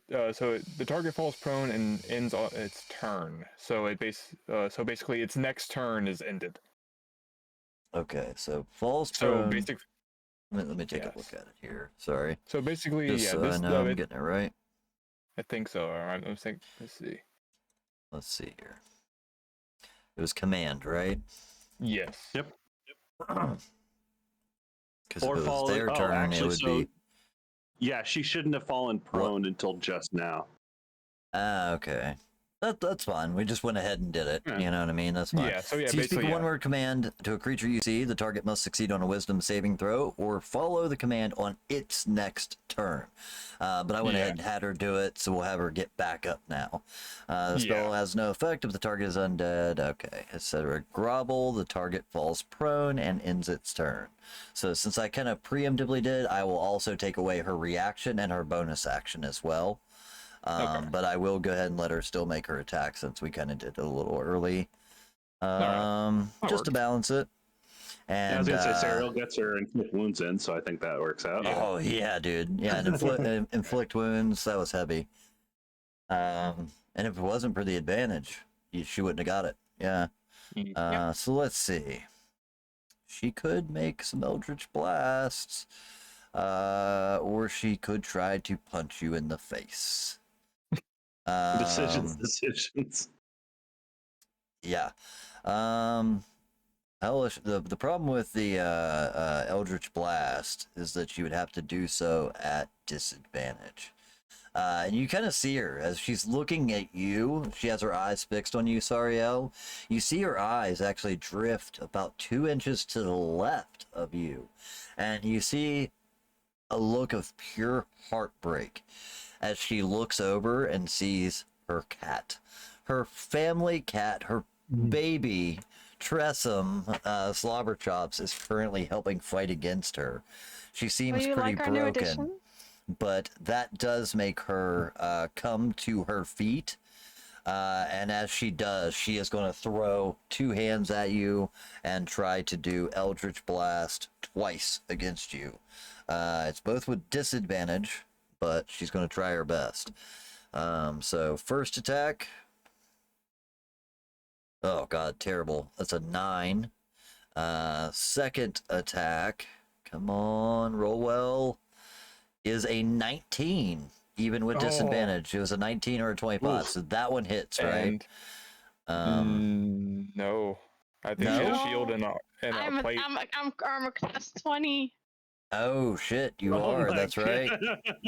And Yeah, even you- if you were to hit on like a 19 plus 2, I would still be able to avoid you hitting me. With Yeah. her wings. Yeah, Because that's a plus 3 AC as well, if that does. Yeah, there's ways around it. Sorry there, guys. I was messing up the cameras, adjusting volumes. Yeah, absolutely. Cool. So 19 misses. Like, she is just so frustrated. She tries everything. And you can tell these are reckless attacks. She is at the end of her rope. She is desperate and just wants to hurt you. She doesn't care if she dies. She just wants to make sure that you go with her, essentially. But you, being the armored cleric that you are, strong and agile, you are able to dodge and outmuscle her hands as they point these beams in your direction. That would be the end of her turn. She looks furious, and she is back to her feet now, of course. But Numo, it is your turn. You see the two streaks. You don't even deserve an adorable cat like that, right? Yeah. Oh, that breaks her. That's so sad. The kids, the cat. He's my precious. Like Not anymore. But yeah, Numo, you would have saw the two rays come shooting past Sariel's head, but it is your turn, sir. Okay. And if you are in melee, I will still give you the advantage on that guy. Otherwise, it's a regular attack, but you have sneak attack because of the allies. Okay. I am gonna run up to the guy for melee. I'm going to. Yeah, because at that point, he is outnumbered 3-1. So that would cause advantage. One of the optional rules, I like it. You guys ever have a roll for the attack? Because I assume it missed. You have advantage. Yeah, you have advantage. Remember, there's yeah, three you have to, it's advantage. 3 to Yeah, 1. you. Yeah, Oh, okay. It took a second for the second one to kick in. I see it now. 2 11s. Yeah, so your first attack is a miss, but you do still have your offhand that you also get advantage with. Yeah, if anybody ever has any issues with the rules that I use or sees me make a mistake or feel it's a mistake, it's probably a homebrew thing. I don't do much homebrew. I like to run by the rules, but I do use a few of the additional rules, such as, advantage for being outnumbered or cleave to hit multiple opponents at once. Ooh. There we go. Very nice. The Good. offhand hit. Did you roll the second one just in case? Yeah. Just in case you get a natural 20. Advantage for it? Yeah, no, just in case you get a natural 20. Yeah. You never know. Okay. Okay. You sometimes That know. is all a very Yeah. complex dagger. Yeah, I've definitely done that a lot of times where that second roll just gives a nat 20 and you're like, yeah, critical, so it's worth it. But either way, the one attack does hit for 23, and that does 11 points of damage to this guy. Of course, still resisted. It's piercing. Exactly, yes. That's what I said. Still partially resisted, so he takes 6 damage of the 11. Let's see. Anything else that you would like to do? You, of course, got your fancy footwork and all that. Yeah. I'm gonna do the swashbuckle fancy footwork thing to go Way, right so I don't get above. advantage. You got a cat. Yes. Yeah. I'll give you your advantage. I'll move up here just so I can get closer to the lady if I need to hit her. Fair enough. But yeah, that's where I'll leave it.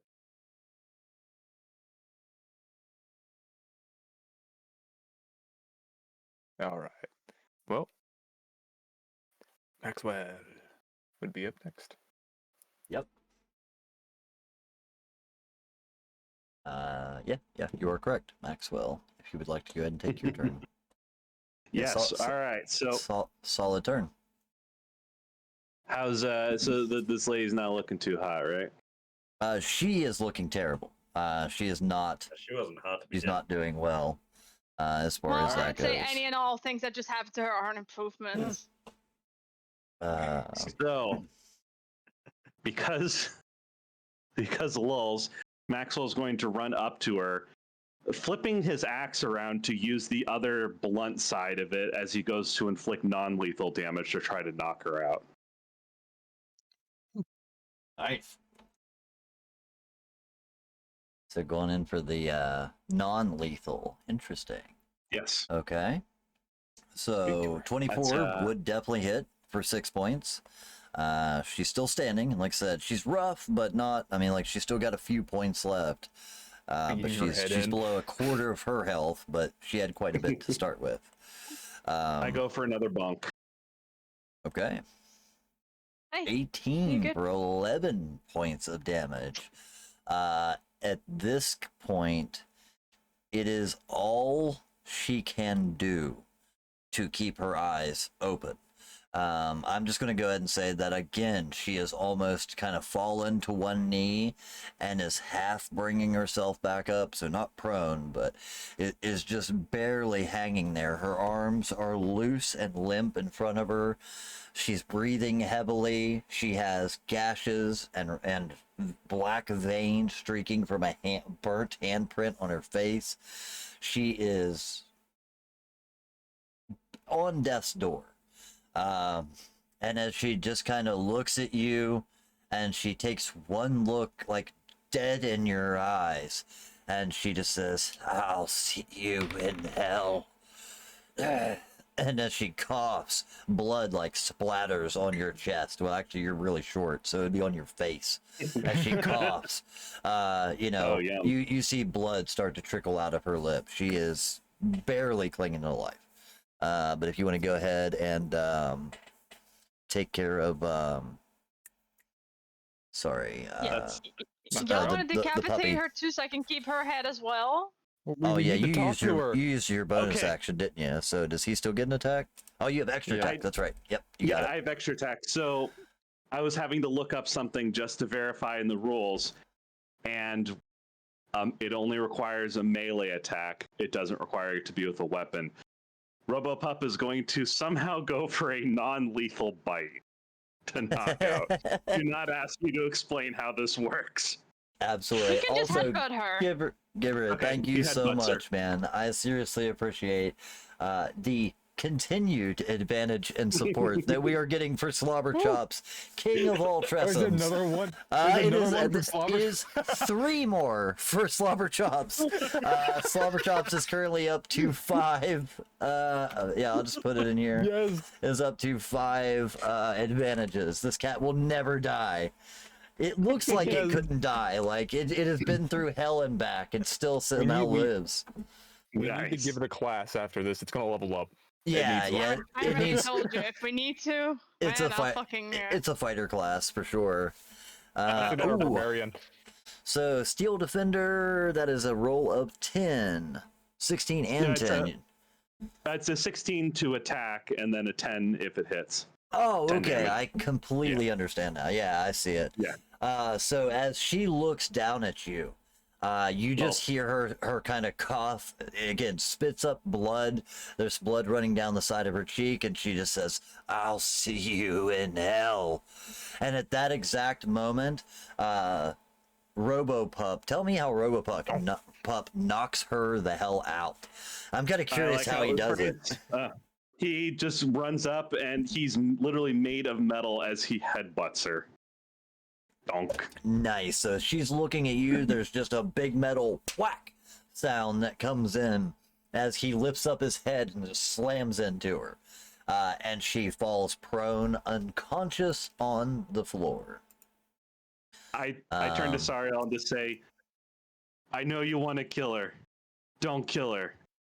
Why It's not? gonna be because it's gonna be much worse when we show her just how much we've completely trashed her life." You know what? That's a fair point. There's a Maxwell lot. does finger guns, and then I'm going to move up to help flanking the devil. Gotcha. Those of you with perception, I think everybody probably has enough perception, to catch this gradually out of the corner of your eyes. There is almost a moment when she finally goes down that you see Slobber Chops kind of hesitate, almost lose its train of thought, and looks at her with a moment of worry, and then ultimately decides, you know what? Screw it.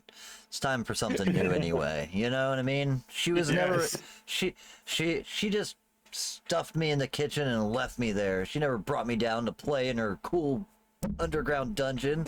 hell with her. You know what I mean? I gotta fight a spine devil. yeah, there's almost a moment there. Like Slobberchops is a little conflicted at first, but ultimately you guys have been nicer to it in the last 24 hours than she has in the last year. So We need it to get decides special armor made for him. to do well. Yes. Yeah. Grumpy cat glare. That's it. All right. So that's Maxwell's turn. Anything else that you want to do, sir? Other than your sweet finger guns? Nope, I'm going to leave Robopup standing guard over her just in case she somehow manages to wake herself back up. And I'm going to stand over next to the devil and start doing my part to encourage advantage by blowing raspberries at him behind his back. Nice. I just thought about it. I don't think you would do finger guns. You'd put the thumb down. You do finger wands. You know, right? You don't have the thumb. Yep. You just. Either way, I thought it was amusing. Continue. Yeah. Second joke failed for the Alright. night. Fuck you guys. All right. Van Roll, you would be up next, sir. With advantage, which is a 17 and a 22 on my first hit. Both of them hit him. Oh, okay, so both of those hit. They do. Wait, what? Oh, They okay. do. I was on advantage for the first hit. Oh, sorry. Okay, in that Yeah. case, that's one hit, and you can still roll Yeah. the next one. I Let thought me- you were let me just do something rolling them real both at quick. once. What I'm going to do Uh, first is okay. I'm going to cast Smite at Let's level It's a there you fiend. go. Got you. which means this is counts as a fiend, correct? It does. This is a fiend. That with that level 2, that means it's going to be a 48 roll Okay. for that'd be a total of 27 damage. 27. And Radiant that is damage. now magical. And- Oh, jeez. So 27 damage against this guy. This hurts him. Mhm. This is the first time out of all the attacks that you guys have done that you see him actually respond to pain. He still does not look that bad though. I will say that you see for the first time, like as you kind of cut him and blast him with this, and the radiant light flashes, you now see the like burn mark on his chest where the sword had laid across it, and you see a single drop of blood kind of roll down out of the wound, but he's still doing pretty damn well as far as that goes. He's got quite the HP pool, but he is now bloodied at Okay. so if you hear- 18. 18 will hit. Yeah, absolutely. Oh wait, I add a +2 to that last one as well, so it'll be 29 Okay. because I have my wing still going, and I can add a +2 to radiant damage. Forgot about that. Got Okay, you. and then that'll be another 8. And when go ahead. Oh no, please. All right, I'm gonna do another 8, which I'm gonna use. I only can use a level 1 spell slot this time. Actually, wait, is that a bonus action to use? Yeah, I was about to say I don't think you could do multiple smites. No, I can. Smites you? Yeah, it's- whenever I hit. Oh, cool. No, I have Yeah, something. mo- Go ahead. Sorry. I was saying most paladins won't smite more than once per turn. There's nothing saying you can't, especially Okay. we need it dead now. Yeah. Bring this guy down because he I'm gonna use does something- do some damage. I'm gonna use something called Harness Divine Power, Ooh, what's this do? which will allow me to extend a spell slot with my bonus action. To extend a spell slot, my second level spell slot, and do a second level 2 smite. Amazing. All right, let me just roll this. So that'd be 8 plus another 48. That'll be 28 points of damage. They all don't Awesome. meet me. 28 more points of damage, and that is also radiant, correct? That is correct. Okay, so he doesn't have any sort of like weaknesses towards radiant. But it definitely does full damage. So Yeah. 27 or 28? Sorry, what was it? 28. 28. Amazing. Yeah. Dude, that's a hell of an attack route, man. All right. That is now, all I can do. Again, like I said, when both of these attacks come in, until this radiant damage really started to come in, he wasn't even phased or bothered. You know, it seemed like it was cat scratches, quite literally, in the case of the Tressum. Speaking of which, I need to attack with the Tressum. But yeah, now that you've hit him with these 2 smites, this scared him. The first attack hurt him and made him angry. The second attack scared him. You know what I mean? He just witnessed like, oh shit, this guy is not what I expected. And he goes from a look of aggression to hatred to fear, all in 3 seconds. I mean, just bam, bam, bam. And now he is looking around, looking for a point of exit. He sees that Talamra has already fallen. He's looking for an out, but doesn't see one as he's completely surrounded. The last thing he does, Vandal does on his turn, is sort of grabs his holy symbol, sort of shows it a little bit where all the different demon teeth on here are on there. It's like, and sort of looks at him and says, it looks like I get to add another one. You just hear like a growl come from this thing as it tries to play hard, but you can see through it. All right. And I definitely missed an opportunity too. I just realized it. I forgot the Lamera had one more hellish rebuke. I would have used it on that last attack. Remember, was it she? Since you did the thing earlier, you only gave her attack and. Yep, she couldn't have done it on that last round anyway. I was saving it till she died, and I forgot to use it. It's all good. She only gets 2 a day. So anyway, the Barb Devil, not having a means of escape, does go ahead and try to attack anyway. So it gets to make... it is going to try and turn on... Let's see. You know, Banrel's the most logical choice, but God, I know I can't hit you. He doesn't. I mean, I guess he's figuring it out really quickly. You know what I mean? Yeah. Well, Vandal's also the one annihilating him, so he's the biggest threat. He just everyone else has basically been nothing to him, and now exactly. He just 55 points of damage in one turn. That's a hell of a knock. Yeah. We're gonna have to get you guys some magic weapons so you can hurt these guys.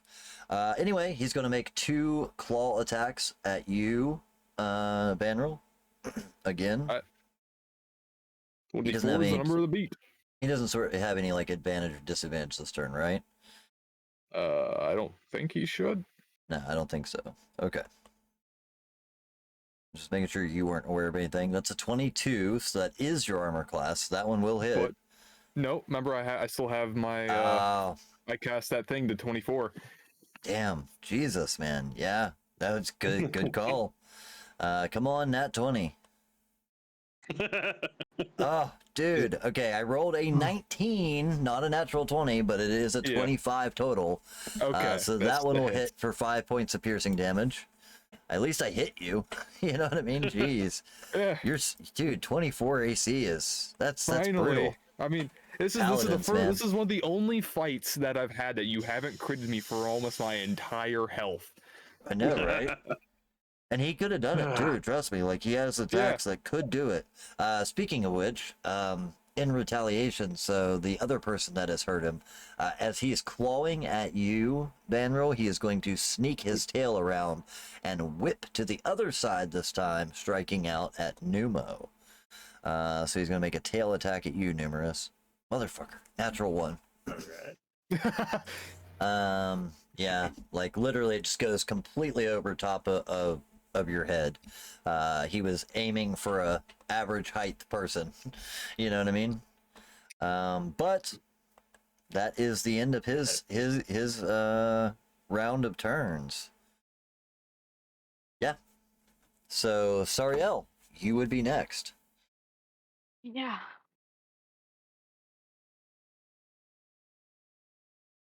Like, not very much in my area either. Yeah, I'll say, Thalamra, of course, directly in front of you, has now fallen. If you have any final words for her or anything, she is finally unconscious in front of you as Maxwell. I'm ignoring her. I'm going to cast Sacred Flame on that fucker, because I should be in range. Yeah, absolutely. You could turn around and shooting over top of Numo the clown's head, you hurl a sacred plane. If you fail your dex check, I hit him for 2. Gotcha. Two radius. Big Ow. attacks. So he gets to make a dex Look. save. Guiding bolt. All I have to say.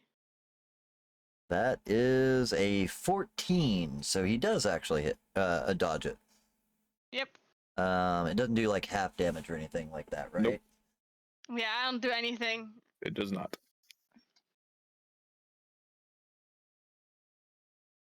All right, cool. So yeah, you shoot it, and it's right at that moment when he whips the tail around to attack Numo, and it just moves him in such a way that it goes right behind his head. It's not that he dodged it; he just got really lucky. You know what I mean? But it kind of whizzes right past his head. Do you do anything else on your turn? Nah, we're good. Okay. I was about to say, currently where you are standing, now that you're there, by the way, and Thalamra is, out unconscious on the floor below you, and you have a minute to kind of look around and observe your surroundings. Taking a look at that statue where it broke off and the head had crumbled and the wing yeah, had had that thing broken in off. there, right? As you're looking over, you see that spiked ball again. It's like softball size with heavy spikes on it. And now that you're closer, you see that there is a handle underneath of that. It looks to be a mace. I'm not touching it. I don't want to die. I'm not touching it. I ain't touching shit. I know better. Listen, I am not healthy enough to take the risk and touch Michael? random shit right now. Let's see. Numo, it is your turn. I mean, I'm out of bags with animals in them. I think I just have to stab him. As even though I know As it's not rogues gonna do. focus. As rogues do.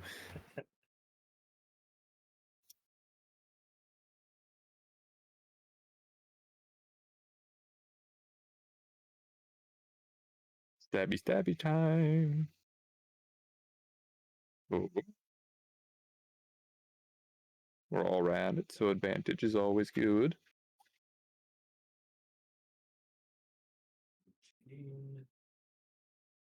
We are the members of the Stabby Stab Guild.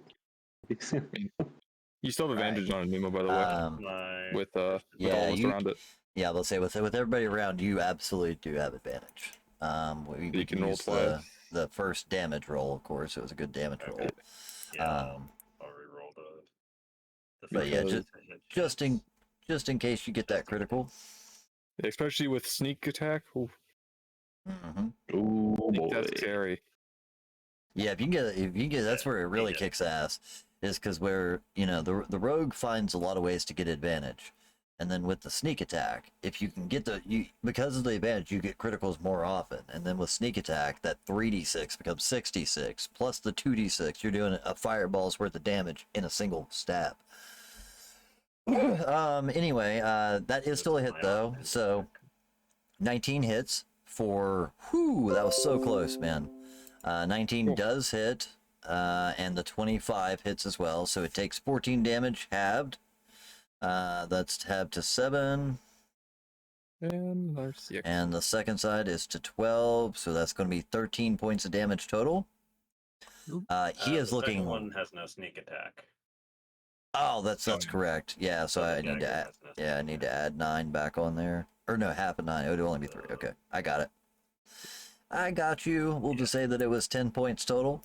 3, the 3 piercing, and then the got it. It's good enough. We're good. Heal back for that. Okay, he is definitely looking rough. He is exhausted. He's tired. He's looking stressed. You know what I mean? He's not looking really good, for sure. So let's kind of give him. I don't know. What do you do? There, he's an easy target. I don't know. I was looking for a token to use. But yeah, he's definitely not looking well, but still standing currently. Is there anything else that you would like to do?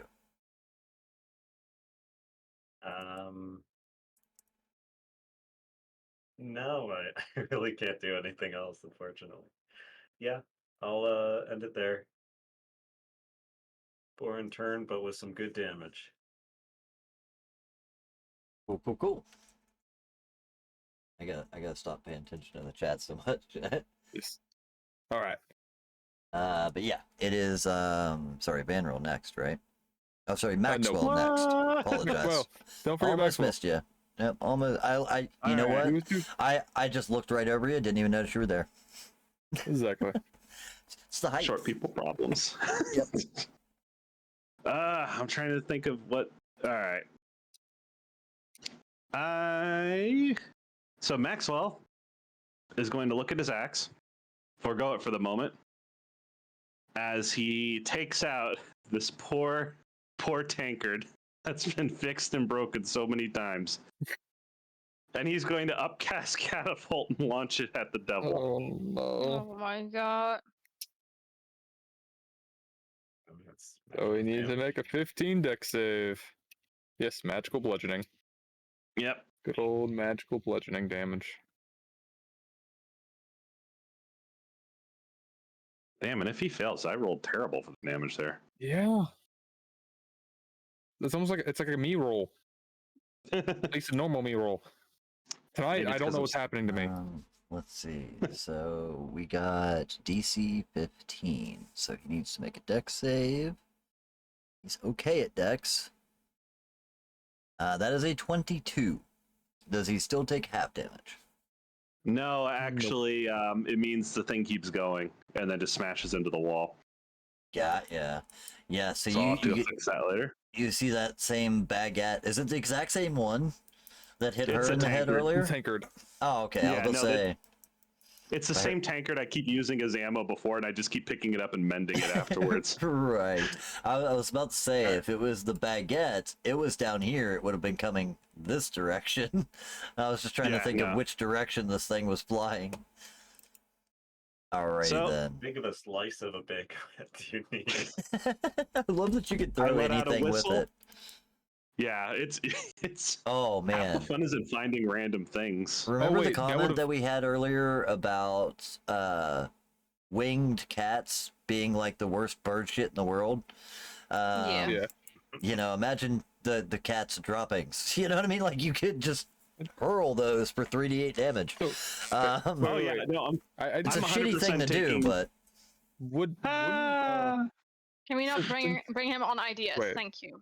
okay, you move. Okay, never mind. sorry. thanks. Go ahead, make your attack roll if you want to. I- Bring your rainbow pup up. Yep, I will 100% be in charge of emptying out Slobber Chops' litter box if I get to bag up the cat poo and fling it with catapult at people's heads.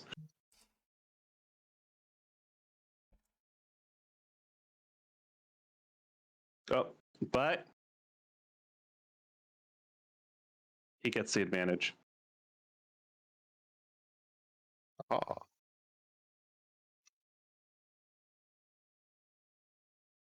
All right. So let's see. Steel Defender. That's going to be a 12. And you took advantage for 23 to do 6 points of damage. Taking. Magical, well, force damage. Absolutely. force damage. It is still standing, but not doing well. It's really rough, you know what I mean? But it is it's in the single digits, I'll tell you that much. But still currently standing. He's staggering. You could see a couple of marks now where the hide has been abrased so much that it is now perforated. And several places where he's bleeding or charred from previous attacks. You can see the eyes are starting to dim, you know, not as bright and piercing red as they originally were. So yeah, he's not looking great. But Good. still survives, at least for the moment. Vanroll, you would be up next, sir. All right. Finish it. Let's see. Advantage. Okay, let's roll twice just to see. All right. So I'm gonna roll the damage. Let's see. 7. Then I'm gonna do my last. Well, not last. But I'm gonna use a level 1 smite real quick. I got so many more spell slots this last level, and that will be. Let's see. a 3d8 instead of 4d8 this time.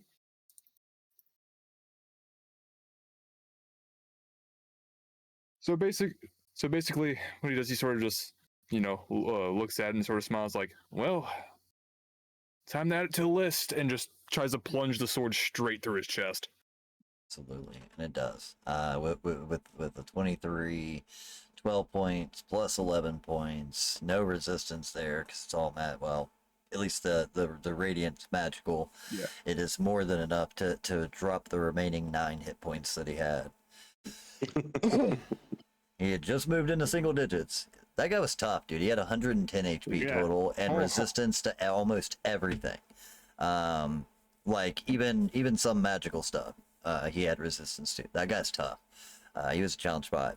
But anywho, as you kind of, tell him, well, time to add one more to the list, right? You see his eyes kind of piercingly go from like a red cracked with yellow, and he stares at you intently, and he just kind of grunts almost as he looks you in the eyes and accepts the fate that is falling on him. And the sword goes in one side, and the cat on the other side would see a radiant tip as it pierces through, a flash of kind of bright white radiant light. All of you would see, and as the light dissipates and your eyes readjust, he is now impaled, falling off, slumping off of the sword of Vanril, and hits the ground. And that is the end of combat. Maxwell looks. Well, as I say, last thing Vanril does sort of looks over the Maxwell. I think we're probably thinking the same thing. Do you think we can make armor out of this thing? Maxwell looks at it, scratches his head for a moment, and then finally says, I can try my hand at tanning leather. I've not done it before though, but I can give it a shot. Armor for the kitty cat. I mean, it's rather sturdy. See, what I was going to ask is if you could carry it, because I'm all out of room for demon corpses. I can carry it. Don't worry about that. Just sort of kneels down and pulls, gets one of the teeth out as they're doing whatever they do.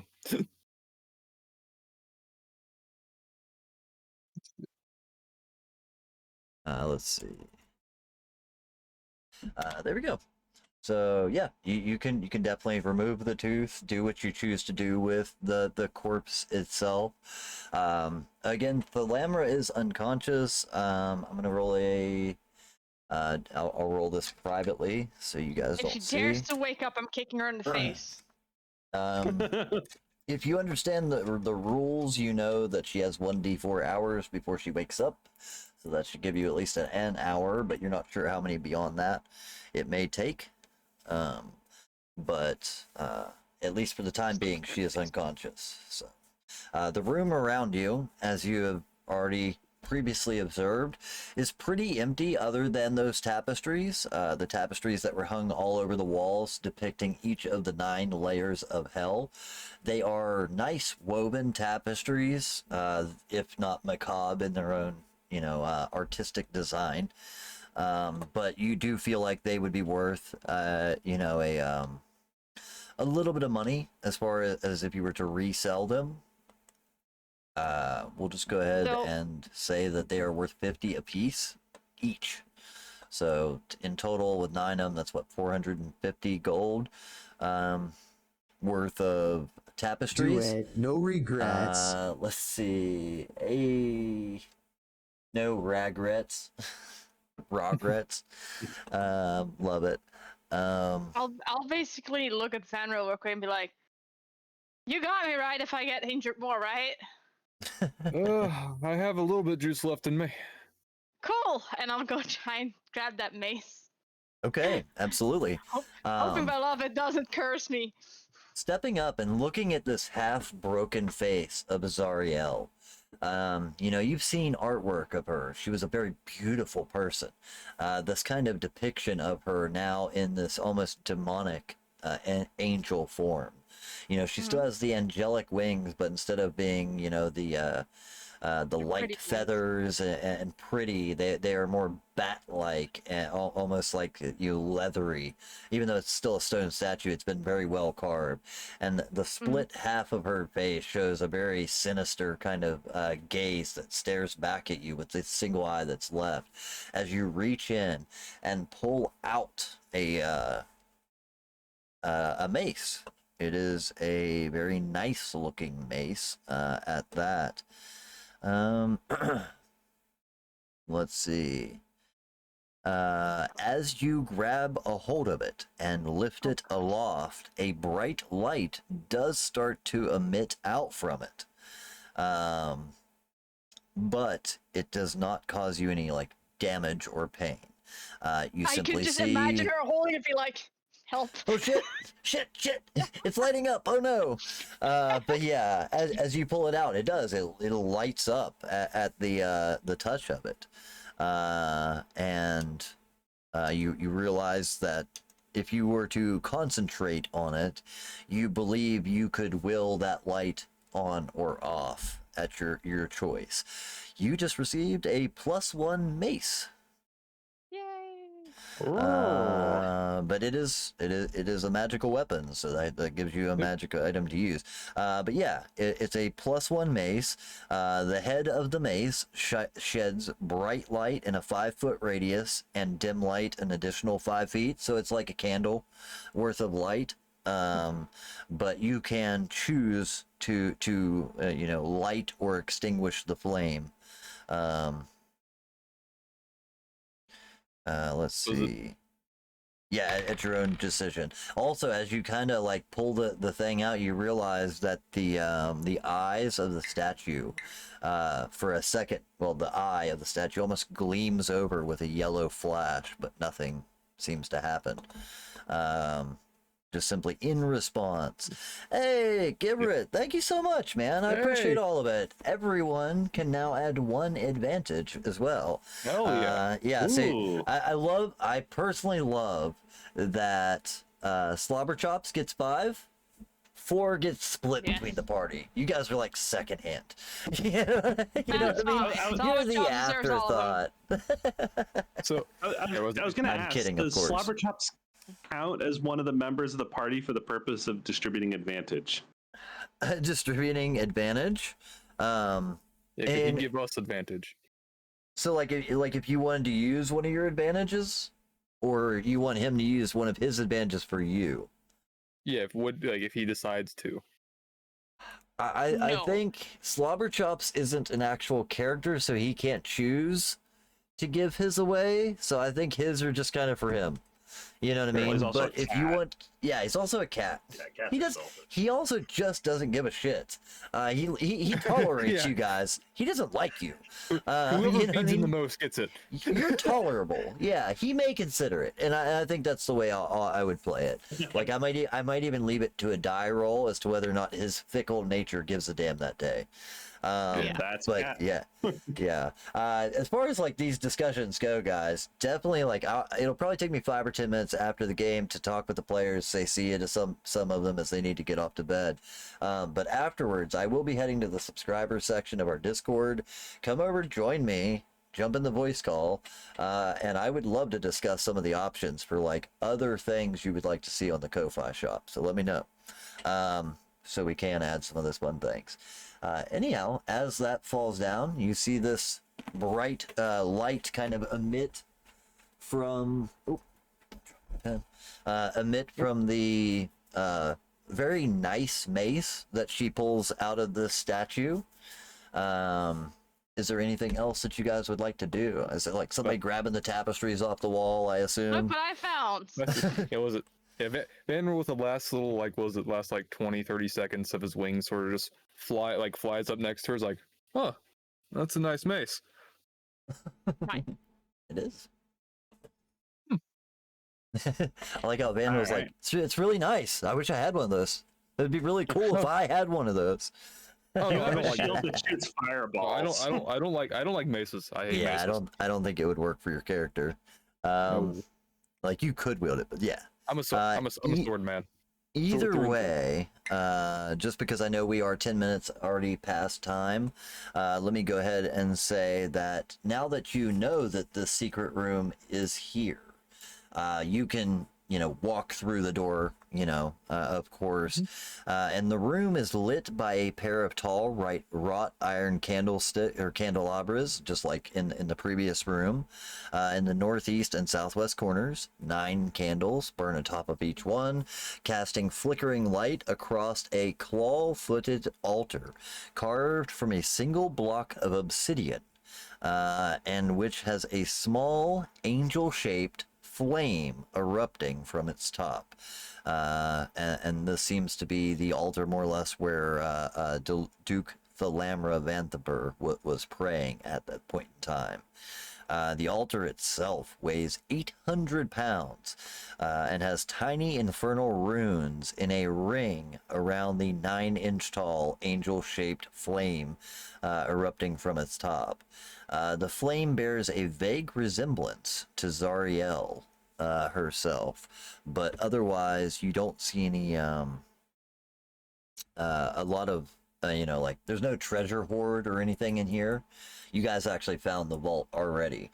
That's where Thabius was. That's where the real money was. Here was just the bad guy. But you do find some of Thalamra's possessions that were sitting here. Like she didn't have all of her shit in her pockets at the moment.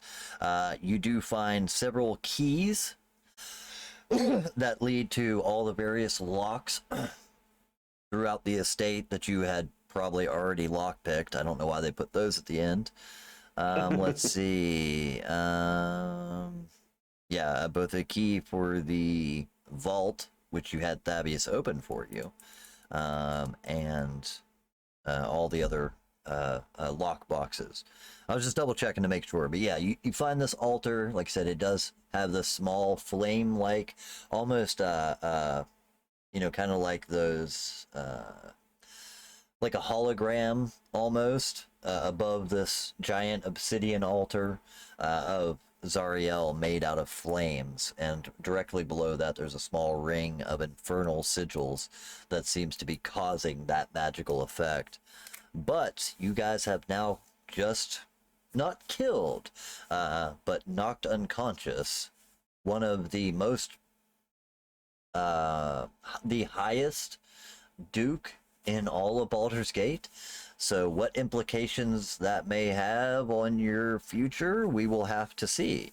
I mean, she was doing some nefarious things, and if you can prove that, I am sure that it will gain you some respect with the city.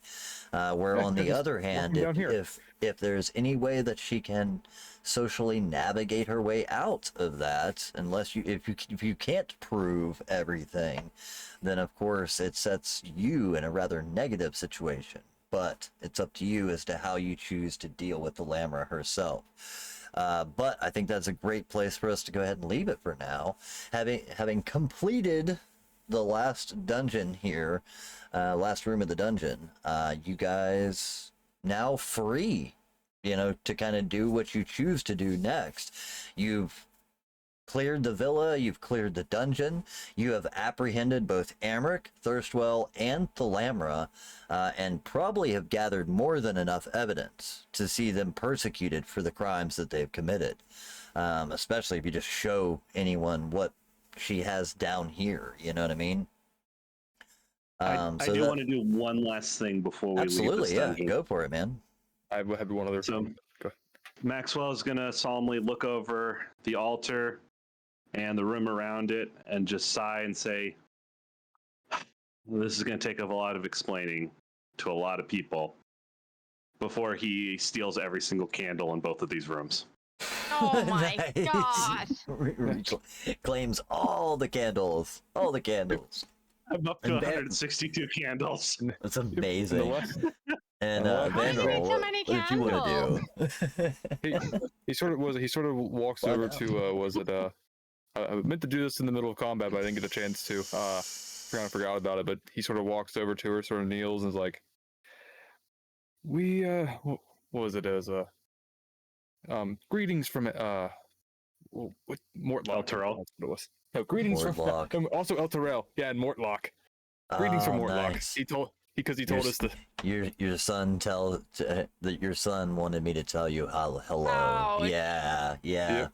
So not only does she have to look at the 2 signet rings that you could pick up, by the way, of Yeah. the 2 children back you've up. already apprehended, thwarted and apprehended, but also, kind of rubs the last bit of salt in the wound to tell her even the last son that you had, the one that you hated, Yep, the Lannisters. didn't give a shit about your life or death. Yeah, exactly. I love that. The And we took your Lannisters in their damn regards. cat.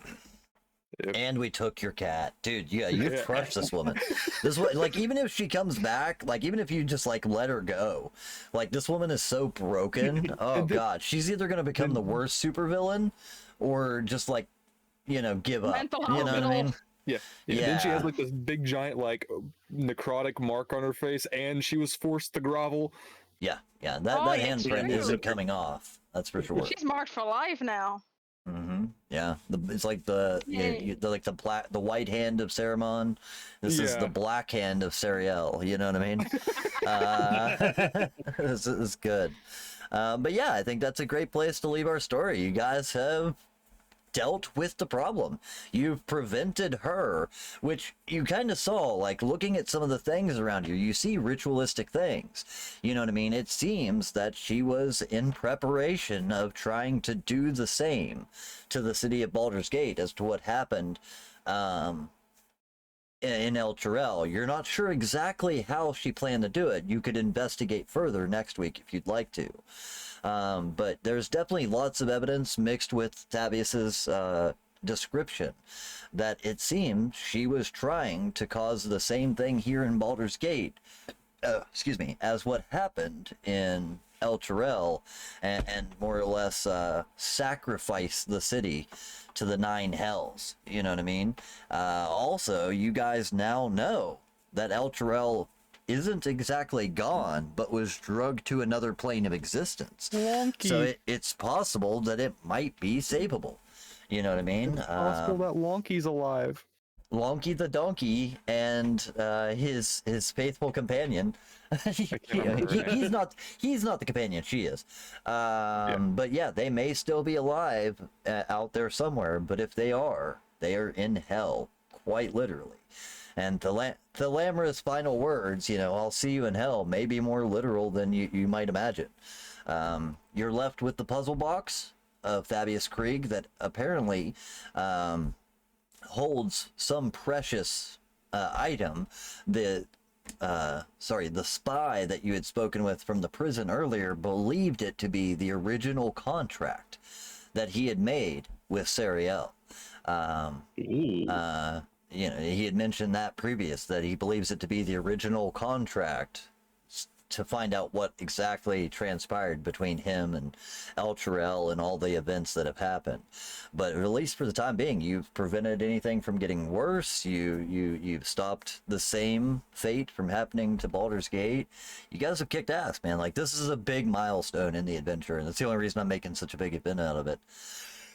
But yeah, at this point, the only thing that you really have left to do is clean up the affairs here. You've driven out the Cult of the Dead 3 from Baldur's Gate, so the town can be at peace for a little while.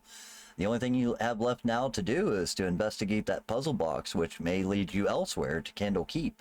The neighboring city of Candle Keep, the greatest library in the Sword Coast. So you guys got a lot to think about by next week. You're all level 5. There's no extra level this week because we gave it early last week, but I think it was worth it to see all those extra attacks. Maybe I should have held off because I don't think I did enough damage this turn. You guys killing those 3 cultists or 4 cultists, like they were supposed to be the balancing act, right? These guys were tough. Either way. These guys were tough, but they didn't do a lot of damage output as far as that goes. It wasn't as a level. Yeah, they were going to catch on fire. Yeah, they were tied together and on fire. Yeah. Either way. But also the shield was the one that did it, not my level. Oh yeah.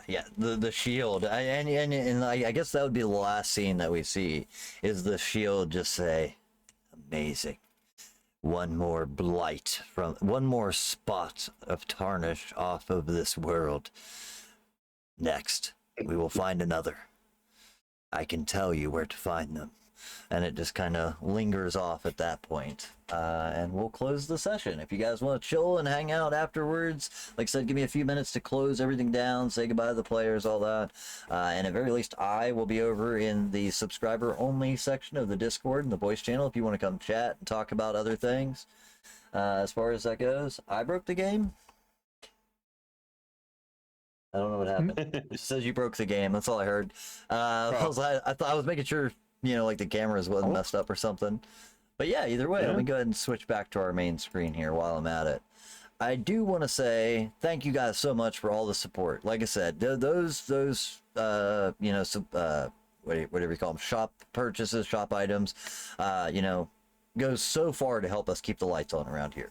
This is my full-time job. I stream for a living, so for us to be able to keep doing these games, we got internet, electric bills, subscriptions to run Roll20, D&D Beyond, all the other things that we need. So thank you guys so much. Next week's games will all be dual streamed between Twitch and for the first time on YouTube at the same time. So if you haven't already, make sure to follow us on YouTube as well, so you can get the videos a little bit earlier there, like the VODs. They usually release a week after, whatever day. Like today, the new last week's D&D episode came out today, things like that. But if you're subscribed here, it helps, Either way, you guys get all the backstage stuff as subscribers, and with all the support, thank you guys so much. I appreciate it. Appreciate it a lot. I think that's it. I guess we'll go ahead and do our closing statements. Maxwell, you got any final thoughts, last minute things? Well, I'm kind of interested to see what it is we managed to find at this Candlekeep place, and I honestly need to figure out what I'm doing with 162 candles because I didn't think this far ahead. One mega candle that you can burn the entire city with. You know what I mean? Just light it and wait for. Be super patient. Sit in the middle of town and be patient. When it burns down low enough, everything goes. It'll be like a bonfire of a wick on top. They're like a wax sea that just floods the city. Right? I'm trying to think too. I am sure if anyone can think of something fun to do with it, it'll be Maxwell for sure. Well, either way, right on, man. Awesome. Sariel or Ali, anything that you have on mind? Man, not necessarily. We gained a family cat. We made the woman fucking hate her life. I think we're doing good. Yeah. Yeah, you guys definitely adopted the family cat. And I left a nice little print. I'm super excited that Slobberchops is now a part of the official cast.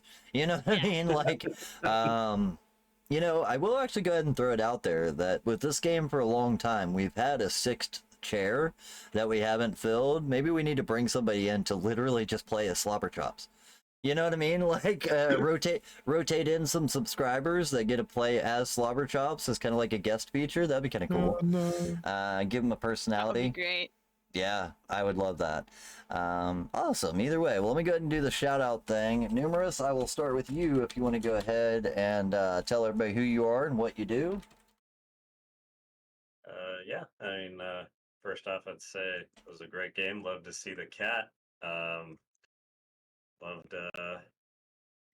excited to see what's going to happen next week as we interrogate a woman. Very brutally, probably. Probably. It's been brutal thus far already. But yeah, other than that, I also stream on my own channel on Thursdays and Saturdays. So feel free to check me out there if you want to see me play games. Otherwise, I'm always hanging out with these people here. Yeah, definitely. I will say, yeah, we have the pleasure of stealing you at least 2 nights a week, sometimes 3 when we get you for board games lately, or if we do any extra, one shots. That's always cool to have you. But yeah, if you guys haven't already, Numerous's link is right there. Go over to his own channel, give him a follow. He does some video gaming. It seems like you do a lot of like tactical kind of strategy, but lately I've seen a couple of shooters. Cool stuff, man.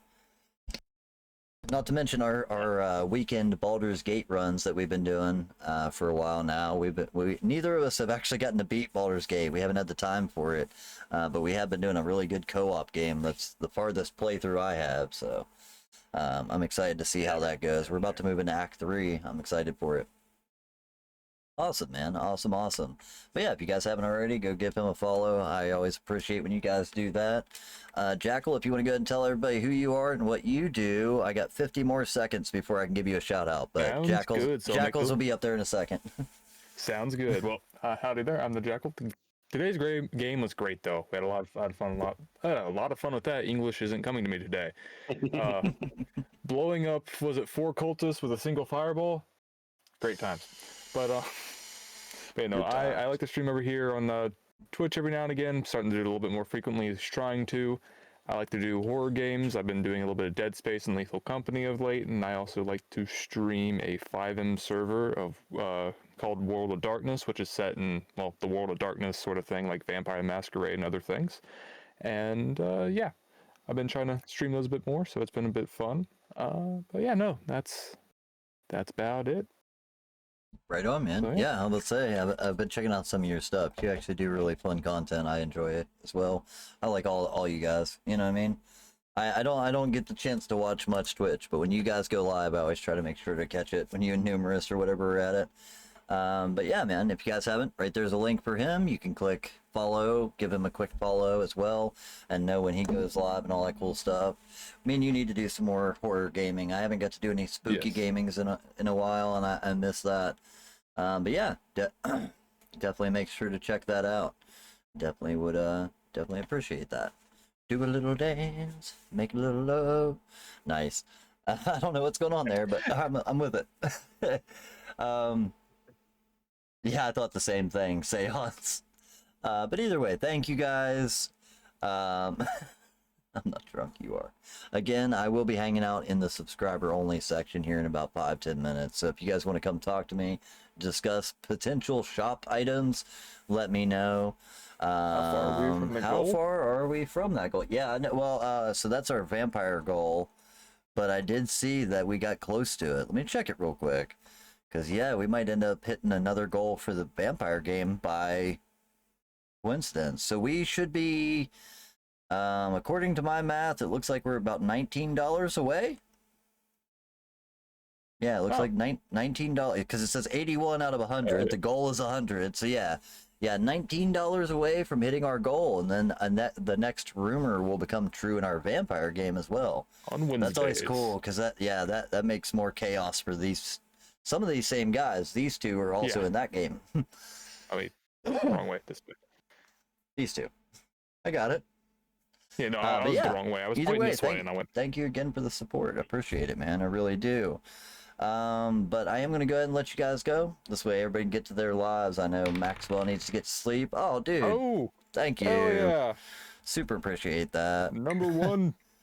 101% of our goal. So as of next game, Gibber, I'll remember to message you, because I don't know if you've seen our vampire game, but for $20 you can add a rumor to that game. I think you might actually be able to add 2. So I'll message you, and we'll workshop some stuff, and I'll let you add some stuff to that game too. So very, very cool. Unless you just want to add more stuff to this, it's up to you either way. I'll send you a message afterwards. Or if you want, come join me in the, or if you want, come visit me in the Discord. All right, guys. Thank you, Slobber Chops, in that game. I love it. I'll catch you guys next week. Thank you all so much for the support. I really appreciate all the help and everything, keeping the channel running. That's how we keep these games going. I love it. But we will see you guys next week. Tomorrow, I'll probably be streaming a little bit, so come back, check me out again. And if you haven't already, like I said, join our Discord. I've been doing a lot of gaming in there, too. So come hang out with me while I play. I'm not sure about Fan. You might have to check it, but either way, guys, double salute. I am out of here. I'll catch you guys in the Discord. Come hang out with me. Laters. Bye. Oh.